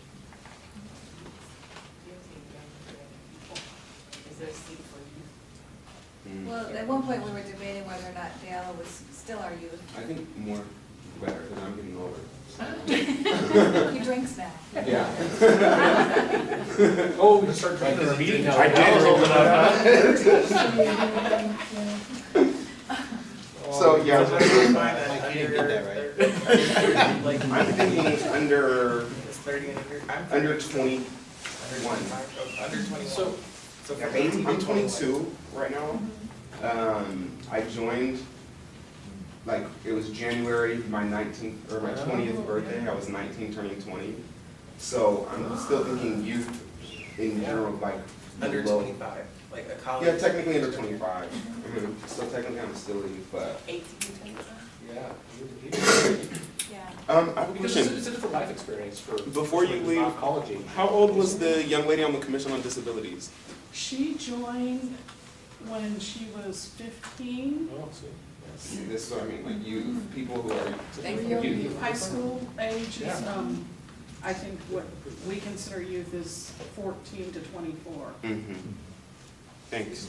So, yeah, it doesn't matter the age. I think that we shouldn't discriminate on age if they are a youth that is active and willing to be youth, so. So, I mean, I completely agree, and, you know, when we, I mean, I've been on the nominating committee since the inception, so I was on the nominating committee when we evaluated Diallo's application, and, you know, being younger was a perspective we thought was important and that he was bringing, but, you know, I want to stress it was his overall, you know, skills and ability and the potential that he was showing that led us to select him. And I would not want, I mean, it's fine for us to say, this is a community that we need to hear from, and having a commissioner who represents that community, or is from that community, helps us hear from that community. And, you know, the nominating committee taking that into consideration, I would be against dedicating a spot just solely for that. I get it. I agree. Since I'm going to be leaving PHRC, you might want to consider, you know, somebody who's like 69, like me, some older person. It all shocked me that you're 69. So, I've reached out to many of these groups, people that I know in these groups other than business group, and whether it's been through email or Facebook or other means. And we've had the application up on the website for quite a while. But we're not getting any applications. Yeah, So promoted. we gotta do something different, and I don't know what that looks like, whether it's promotion from the OEHR or what that looks like, but, you know, something has to, we have to do something different. And the other thing, so along with that, so I think right now we have 4 openings. And, you know, I talked to Kyle today, and he gave me some good feedback as far as what, you know, to look for. And I think one of the things, you know, I agree with all these groups, that we need representation from all of these groups, but at the same time, I agree with you. I don't think we can just, you know, say, well, we're gonna hire this person because, you know, it's gotta be the overall, we have to hire leaders. People that are willing to lead and that are committed to leading and that are committing to doing the work. Because, you know, I hate to say it, I don't do the greatest job, but I'm here. And there are some people that aren't here, they don't show up. And so if we're gonna, you know, move forward to get us back to where we're full strength, then we need to consider, you know, is it 4 or is it 5? You know, what's the commitment, what are we looking for? And to me, we need to, when we interview these people, when we go out and, you know, recruit them, they need to they understand the commitment, right? What the commitment is, it's leadership, it's not just, I know everybody has issues, and I'm not trying to, you know, be mean or anything, but we need people to be here. And that are willing to do the work, and it's voluntary, so it takes a lot of time. So I don't know what that looks like as far as doing the recruiting. We have a couple applications, but, you know, I haven't wanted to do any of the interviewing because I don't want to interview just 2 people to interview 2 people. We all have busy time, you know, so getting us all together. So, Gotcha. yes. So a couple of things. One, OHR has been promoting it, that we need people all the time. And the mayor even made an announcement at the Latino, they just had like a round table. And the mayor even made a pitch for nominees at that event. And then we have that one applicant, Marcy, who is just like, she's anxious. And so I think if we don't at least interview her soon, we might lose her. Okay. Because she's been trying to get an interview for months. Yes. And so I feel like, I understand what you're saying, that it doesn't make sense to, invest a lot of time in interviewing just 2 people.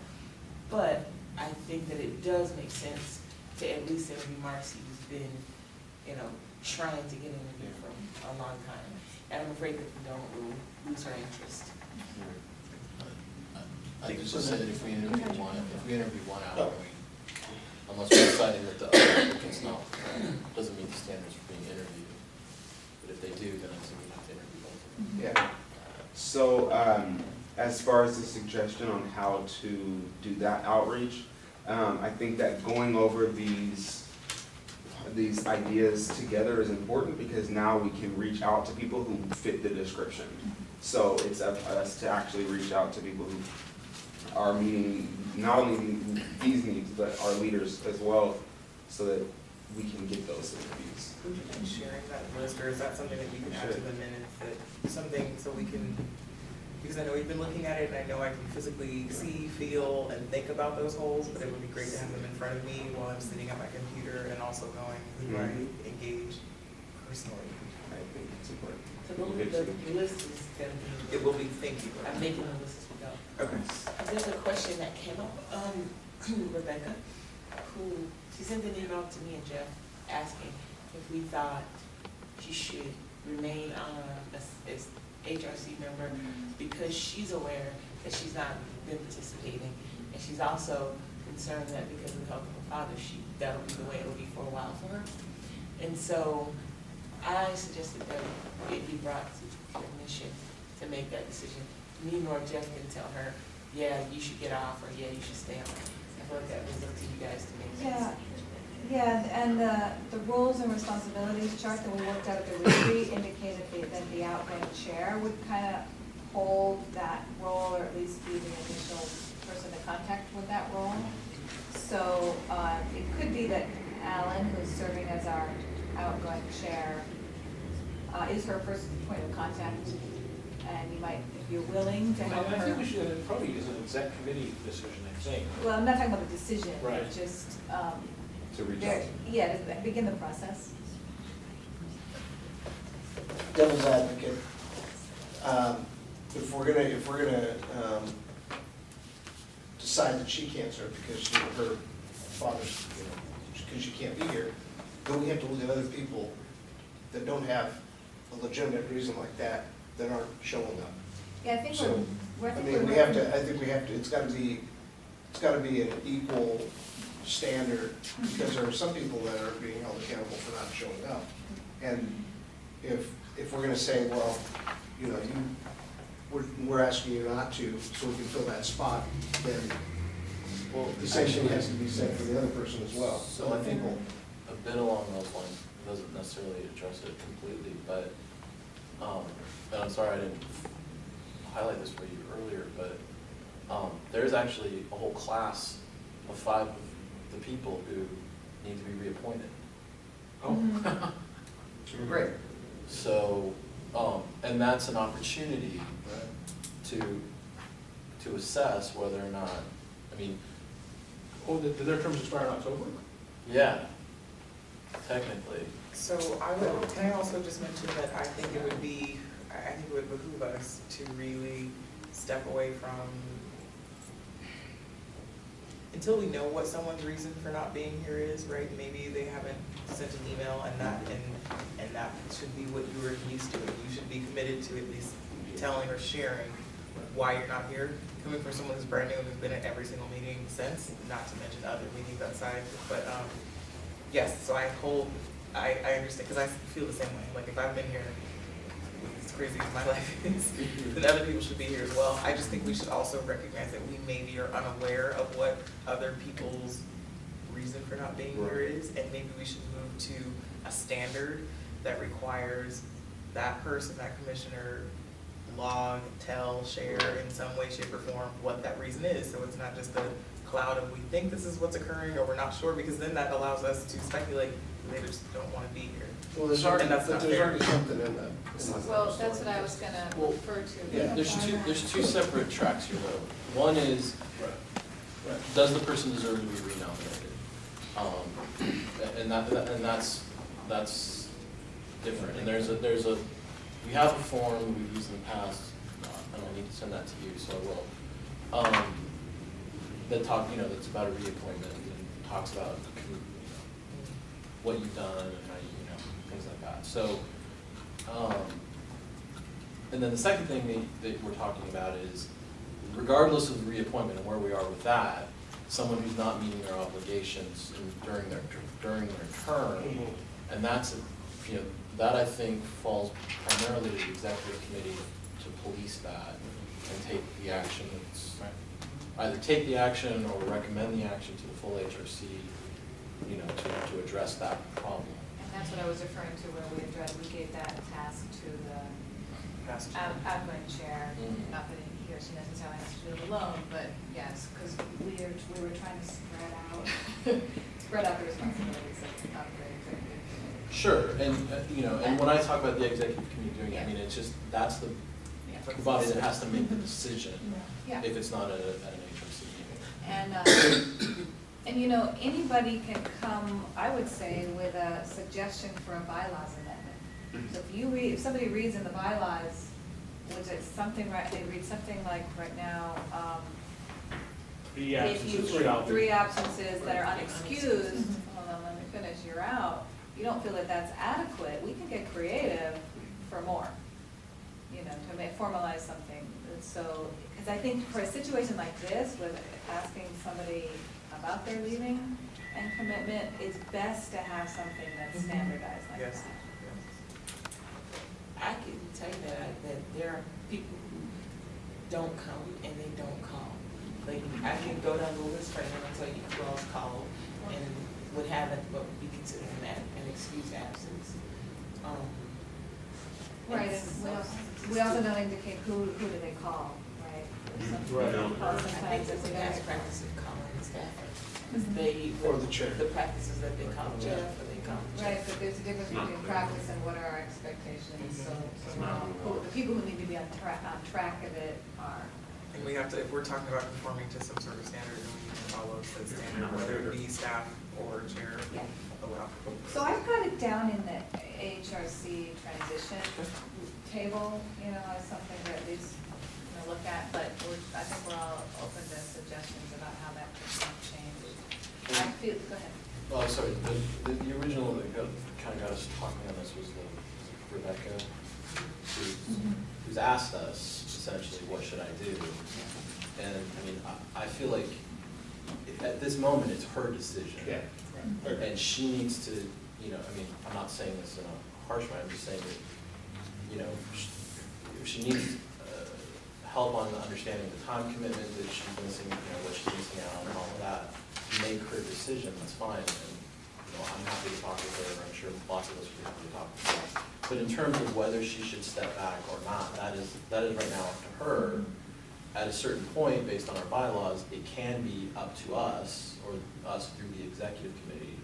And so so my feedback to her would be, she knows best what commitment she can give.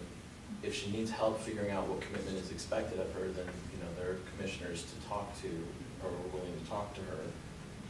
And then but she's the one that has to make that decision. We That's can't make it helpful. for her. And I got a sense that she is aware that of the bylaw rule that there's 3 unexcused absences, and then the commission could ask you to step on, because she has that plus. So I'm pretty sure she's aware that she's not gotten excused absences, and she's only informed us twice of her not planning to be at the meeting. yeah, she was also mentioning possible leave of absence. Sure. Which is something that she might be, needing to do, and we're kind of speculating at this point. And we actually do need to move on. Yeah, so for clarification, the 4 people that we're replacing, Kyle, Linda, Kate, And and Abdul. But then Amy's, you were talking about leave mean, February or a little bit after.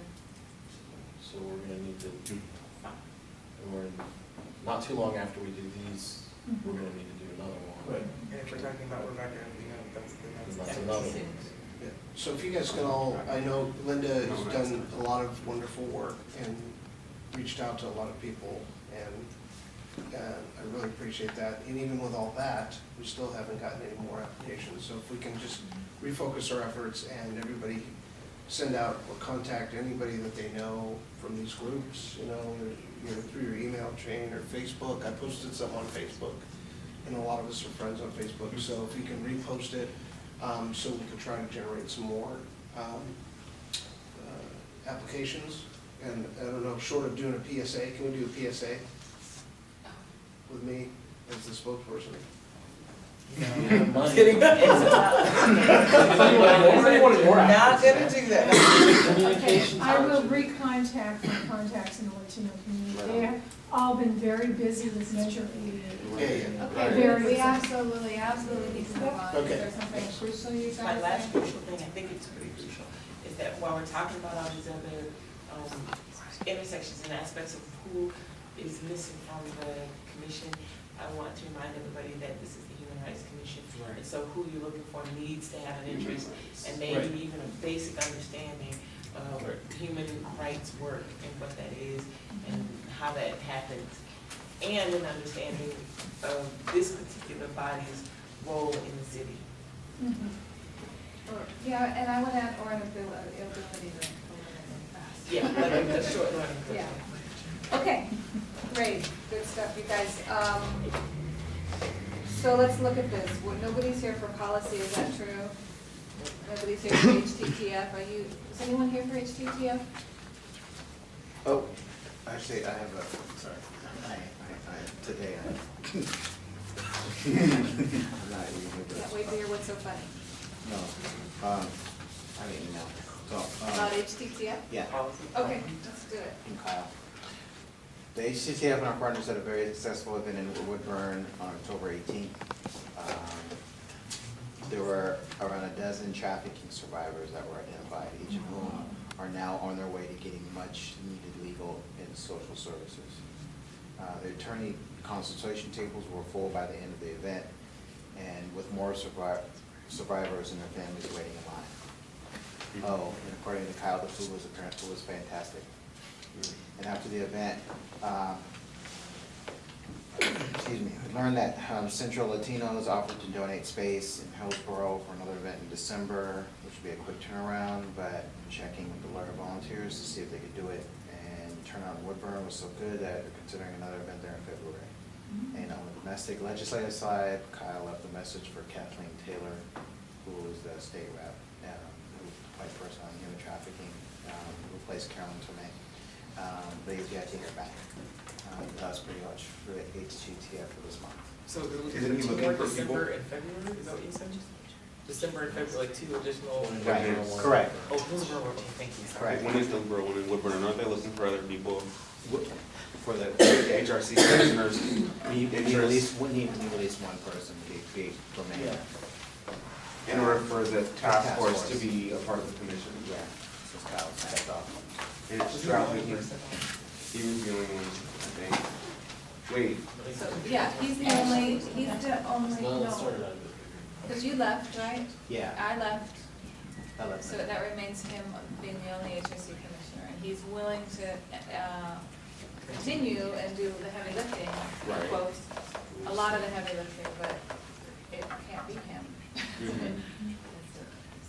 That's the connection to HRC. and human trafficking is not only the local human trafficking, but migrant trafficking as well, so. International. International, Yeah. so that's their purview, if anybody is interested. And I wonder if, because trafficking is a serious issue, especially in the I-5 corridor in here, so, do you think that might be something else we look out for nominating? And would this conversation be able to stay open to it? Okay. I listed it for him. Trafficking and human rights. Oh, you did? I see. So yeah, I already gave the source for that.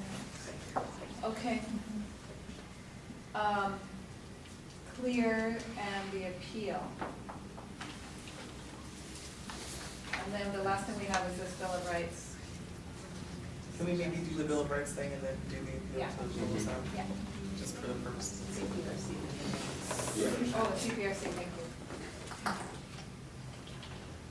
Ready for Bill of Rights? Yeah. Okay, briefly, it was about a year ago that Michael Moore and Paul Bowden, Michael Moore of Sisters of the Road and Paul Bowden on RAMP, the Western Regional Advocacy Project for homeless people on the West Coast, met with HRC, and I think that we officially endorsed this. And the information was sent to Paul Bowden and to Michael at Sisters of the Road, but somehow it was never registered. We are not on the golden list of HBR campaign endorsers for the rights of the homeless. Other people, other organizations in Portland that are listed are Jobs for Justice, Alliance for Democracy, City of Eugene, Oregon Human Rights Commission, East Side Democratic Club, and a couple of others have endorsed this. And I think, we'll vote on this again.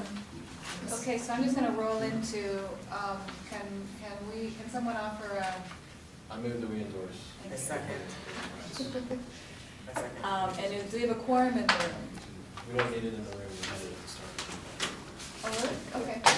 So all those in favor of endorsing the Homeless Bill of Rights campaign as HRC, please raise your hand with a yay. Yeah. Cool. PRC. Mark Phillip was selected to do the racial profile plan. Can you have anything to add to that briefly? We met. Mark Phillip? To update the racial program plan? Yeah, I didn't know that. Who was hired, you To said? help design the plan. to design the plan. Who was? I kind of. Mark couldn't hear you. Phillip? Phillip. He did the HRC strategic plan. HRC. King, yeah. I'm like, Right. So Oh, yeah, that's, of course. that's, in- Yeah. so that's in place. We, myself and Krebs, AC Krebs from Portland Police and a student from PSU are working on changing the location of our home base to hopefully Urco or somewhere else, so that all people feel comfortable coming to the meeting inside of the police station.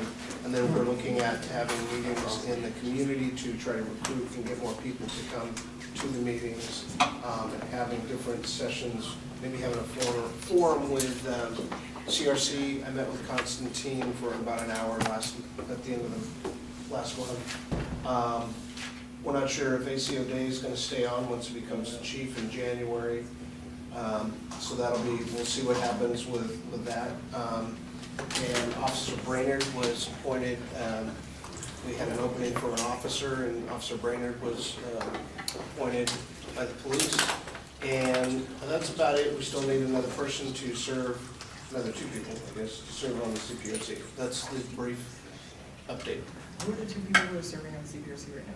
Well, it's us three right now, so we need to. Okay, any questions? Thank you. All right. Oh, I'm sorry, is PPP paying for the update of the racial profiling plan? Is that a PPP project? It's cop. Cost grant. Okay, thank you. It's what? Cops grant? Okay, so that is PPP? Well, we applied for it through Grant. meaning CPRC wrote it, Oh, I see. applied for it. So it's beyond OAH, it's not an OAHR I item. know that. Okay, good, thank you.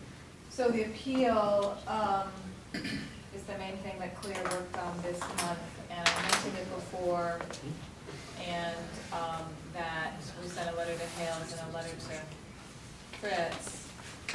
I get flashbacks of being teaching with you guys sometimes, it's funny. And it was the whispering. Yeah. I promise every day. And so that letter, that email came after I was asked to come into Amanda Chris's office and talk about the co-op, all of that. But because that was just announced, the appeal had just been announced, there was a larger conversation about the appeal. So that's some background, and you always sent the email, and I guess you might have had some more to add. But we're available for questions on that. Do you want to say anything about the meeting we were just in, or is that, I'm sorry. Yeah, and then there was the meeting, so so those two emails were sent. We heard back immediately from Hales, to visit, with an offer to visit with him the day that council was to vote. Wasn't a time that was very convenient for a lot of us. So that meeting did not happen. But then once Shabri and I had a chance to talk about the appeal and whether or not we thought HRC should make a statement, we alerted Deanna West and Mitchell that this is what that we still have concerns and that we feel an obligation to make a public statement. And we would like to honor our intention of having an open conversation with that office, as well as her recent offer to discuss things with Clear, which led to the meeting today. Not to mention that we had a commissioner, more recent former commissioner, who also felt very strongly about this particular issue. So much so to step away, which is an unfortunate circumstance. But so yes, there was a feeling and a need to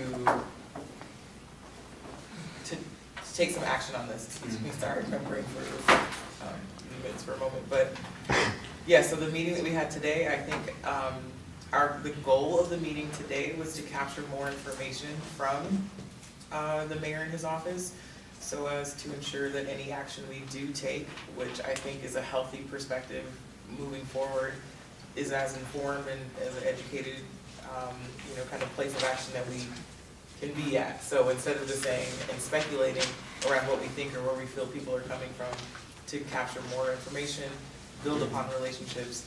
And so today did a great job, I think, at doing that. But I'd love to hear people's perspectives on what action they feel is necessary, what they would like to see going forward, their own personal feelings. We know some people responded to Amy's email initially that said our goal was to, nobody responded to anything. Okay, Well, outside of Kate. So Kate did respond. I mean, Yeah. well, Kate's response was extremely no. So we know that there was one, but go ahead, sorry. What happened in the meeting?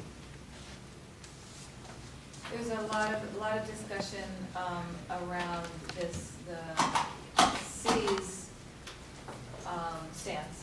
We heard what the city's stance was, and it's a pretty involved conversation. I mean, it would be a pretty involved report for us to go into it. But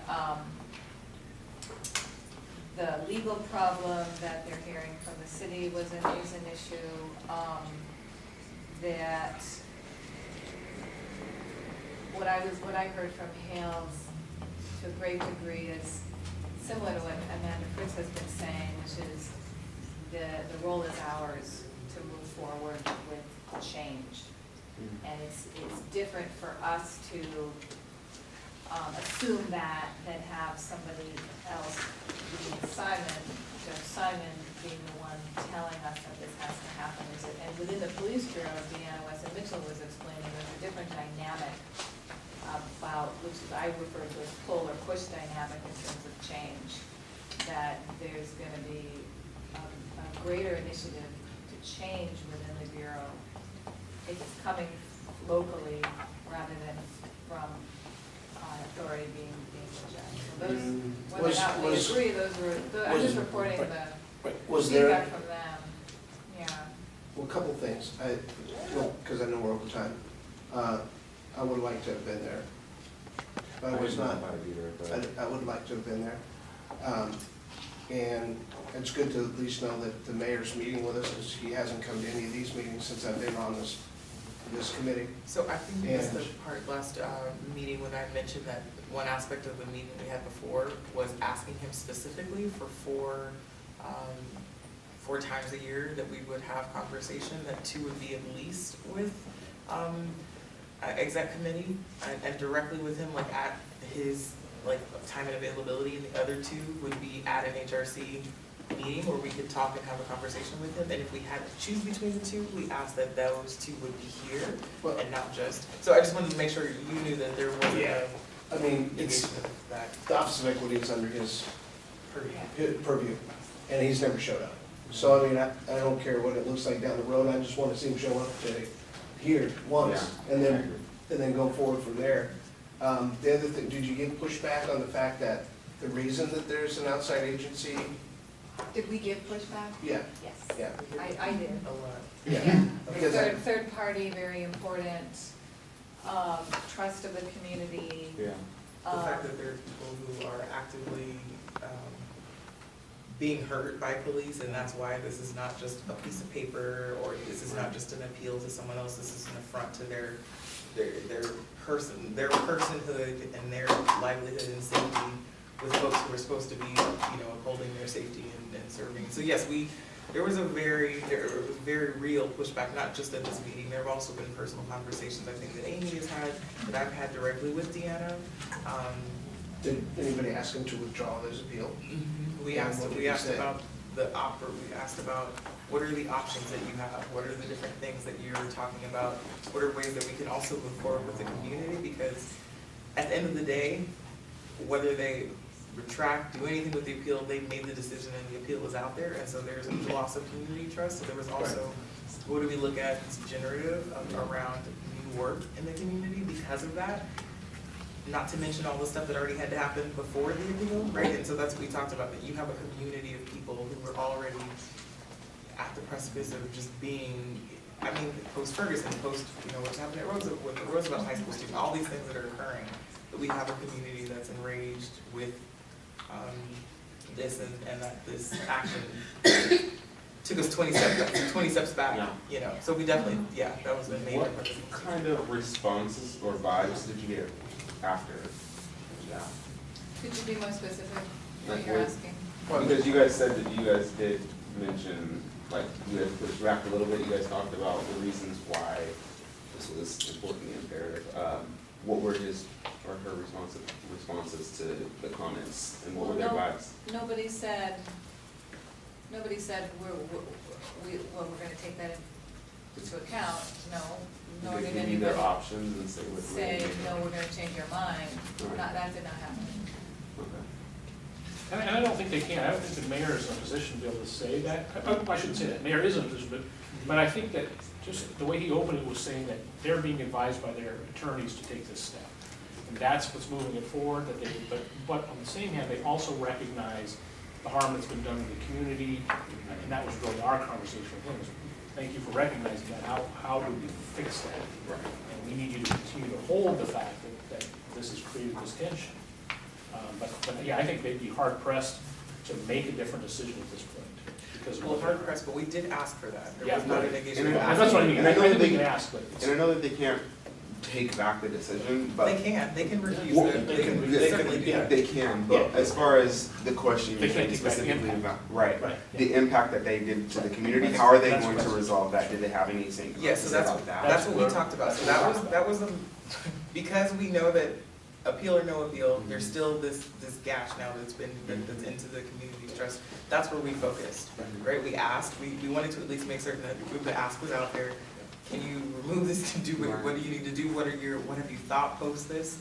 However, we also talked about the need for something like a forum, because it was really helpful to hear their perspective on why they made that decision. And there are many people in the community who could or would want to hear all of those things and also have a place where they can voice their concerns. And so we talked about that, and I think they were open to that based upon that conversation. They wanted to look at how they can work directly with HRC to host like a forum or something like that, where people can continue to ask questions around what that looks like. And so that was good.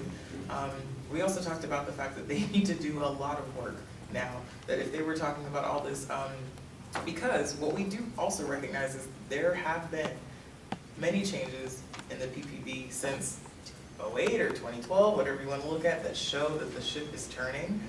However, the only people who know that are the people who are involved with it. And so the people who feel like they're receiving the brunt of these issues do not feel these changes or are not seeing these changes.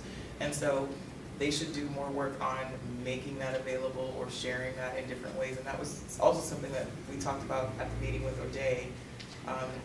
That kind of happened separately. Sam, you were there. Alan, you were there. And I specifically brought up, I know that these good things are happening, and Chief O'Day, you're there, that's great, like in comparison to what maybe had been in the past. However, that still doesn't tell everybody, and so there has to be more movement there. And I would just wanna, say, you know, for me, the two things. One, the city attorney works for the mayor. You know, so, you know, to me, it's, you know, the mayor can tell the city attorney, thank you for your advice, I'm not doing it. Yeah. And secondly, you know, for me, you know, at this point, you know, I like Mayor Hales, I'm not saying anything derogatory, I'm just saying, show me, show up. He hasn't been here. So if he really is, you know, cares about the work, first thing we could do is show up to an HRC meeting. Can I ask a question? Are you opposed to then some sort of, like, we had thought about a press release or something stating all these feelings? Were you opposed to that happening? To the letter that went out? The letter, and then a next action being a press release stating why we don't think this was the right action and the actions that we do think they need to take. No, I was supported the letter that went out. I think I helped initiate that. But at the same time, I didn't feel as the chair of the CPRC that I wanted to sign off on the letter until I talked to AC O'Day, to Chief O'Day, Assistant Chief O'Day. Which is why it went out as clear, not as a Yeah. So I supported everything that was on the letter, but at the same time, I had a relationship with AC O'Day as the chair of CPRC that I wanted to talk to him before I signed off on the letter. Have you had a chance to talk with him? I have not. He's not back yet. He's on vacation. So where we're at now with this is making a decision about what a public statement would look like after this meeting. So, and I do want to clarify that when I sent out that email to you all with an update, we're holding off on a public statement so we can meet with the mayor and Deanna. The other thing I added was, if you're interested in this, if you have thoughts or opinions or concerns, let me know. So to me, the way that I work is, that's your opportunity to get involved. So if stuff comes in the future, please jump in and say, I want to be involved, and that would have led us to bring you into this meeting, I think. And so I think we'll do that again. We'll set up another update. This is still on the table, and we'll be making discussion about what to do. So I don't think there's a question around the fact that there will be action. The question is, what does that action look like, and what does it fully entail? Just like, because something needs to be said, and we already said that the fact that we have yet to say anything is saying something, right? The fact that this came down and the community feels. Letter, right? The letter's one thing, but that wasn't a public letter. It wasn't public, and what's happened since then is, right, people are saying, oh, look, HRC is just as, and this is happening based upon a commissioner stepping away, and those things that the commissioner is now giving forward to people. So there's a public perception, and there's what people assume is happening, because the only thing that's been happening in a public perspective, in a public arena, is the lack of anything. So, one last thing. Oh, sorry. I just have to jump out on this for a second. I think that as a body of advisement to the mayor, what happened today, when you guys went there and you talked to him, and you did advise him, correct? On what would be the HRC's direction for him, what you would suggest that you do. I would ask that as we go forward, that we do that every time. Well, that's what we did, yeah.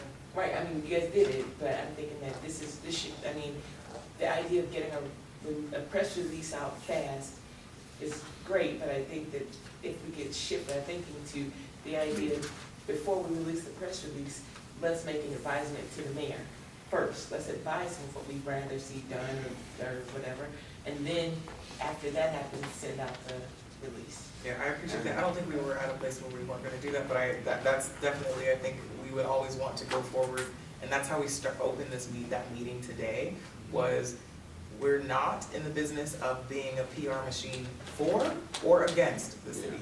We are about making and moving forward work, and so because of that, I don't wanna hold ourselves absolutely accountable to having to sit down with them in a meeting if something egregious has occurred. Yeah, and I wanna add to that, you and I talked about this, because there's times when we don't have control over our access to those people who we wanna talk to. You know, and so I think it is a case-by-case basis. I agree that should be our absolute goal, but, we also need to have expectations around that we're able to come in early, you know, or quickly into those offices. Because we're experiencing situations where we're not given a priority for audience. And if we're not given a priority for audience, then it's not okay for us to wait. We can't muzzle ourselves. No, our expectation did not ask for that audience. In my experience. But this is a new thing, so I would like to say that we've set up expectations recently, not that they shouldn't have just been assumed and beforehand, but we've set up new expectations. Those expectations and that way in which to go forth and work, we've been doing that, but we definitely, and I'm not going to personally step into a place where we're gonna muzzle ourselves because we haven't done that. I think we jumped to muzzling, and I'm not asking anybody to say something different or say something or not say something. That's not the ask. The ask is that prior to releasing a press release to the public, that we either in writing or in person make an advisement to the mayor. That's what I'm asking. Yeah, and I think we did that in this case, Jump yeah. off the bridge, Mayor. We should say that to him before we release it. Yeah. I guess Kenya, the way that. Did he talk with you before he gave $5,000 to the Nazi cop? How's that for a city attorney that's great on the law? Okay, hold on. Sorry, You, Sam. and then I just you wanna- let him finish, and then you can put your hand down, and I'll keep track of you. Go ahead. I mean, Me too. I haven't been plugged into this, but what I saw was we sent a letter to the mayor and to Commissioner Fritz, so we communicated. Advising prior to making that decision, so we did both, and they still went And forward. then we had a sit-down meeting with the mayor. So I think that just because we advise him doesn't mean he's gonna take our advice. Just like Right, we're not gonna exactly. advise him something that we agree with. So I mean, if we do a press release on this issue at this point, we have done. I agree that in this case we've done it, but my key here is that when the original response went, it was a clear response and not an HRC response. And so the mayor's looking for what is HRC as a body thing. So we at the meeting today, we clarified that. I clarified that work of the HRC is inclusive of every single committee that's here, whether it's Yeah. CPRC or CLEAR, and for them to look at it in any different fashion is of course a part of what we need to do to ensure that as we're messaging as HRC, not just as CLEAR, not just as CPRC, but we know that those pieces of work can come from a person who's been doing that work. However, I clarified for him today in everything that we're doing, whether it's on police accountability, or whatever it looks like, or housing, or that anything they see coming from us should be understood as coming from all of us as the HRC. So hopefully we put that to rest. I talked to Deanna about that as well. And all we can do is talk about, well, yeah, but I also we talked to the mayor about it as well. So we can continue to ensure his staff have that information. But we're gonna move forward as we have with this particular issue, doing and capturing as much information as we can before we do any sort of action. But I do wanna make sure that there's not some sort of, we have yet to do step A, B, and C before anything happens, because that's clearly stopped us in the past. And it's also, Step A being an Can we advice, go in a giving Yeah, advice to the okay. order? mayor is a part of what your job is. so I actually think you're being heard, and I think it's up to us to put that into the mix with the actions that happen moving forward. I wanna let, which one of you is first? I think that at this point, I think as far as action items, I think we should hold a press conference. And I think we should hold a press conference as a Human Rights Commission, and we should say that we've sent a letter, we've had a meeting with the mayor, and as a Human Rights Commission in the city of Portland, we do not support the decision by the mayor and the city council. We feel that it's broken the trust of the community, it's taken us back on the work that we've done, and we are here to make a statement and stand together and say that we do not support the mayor's decision, and we're asking for him to change course, to take back the appeal, to withdraw the appeal. Thank you. I totally second that. I wrote down as much of it as I could. I also just wanted to add that, we are in this weird situation where we're this body in between the community and the city, and I think that we need to learn our lesson from that first letter that went out, where the community responded saying that we are, that they're not getting involved in this conversation as much. I'm pretty sure that's what the problem was, as well as we need to learn our lesson from what Kate was talking about, aligning our energies with agents of goodness in the community, and taking the lesson from what our community members are saying, asking the community really what they want. So I think the press conference will solve that, it will address that. But I think that really making sure that we're including community members in this too, it's important, asking them what they think, so that they know that this decision is, I mean, we're already doing that in a way, we're part of the community, but. Yeah, and one thing, I think the people, I think the members of the community know that somewhere in the city government, Yeah. there's a body that is fighting for them and supports them and stands with them. Okay, so,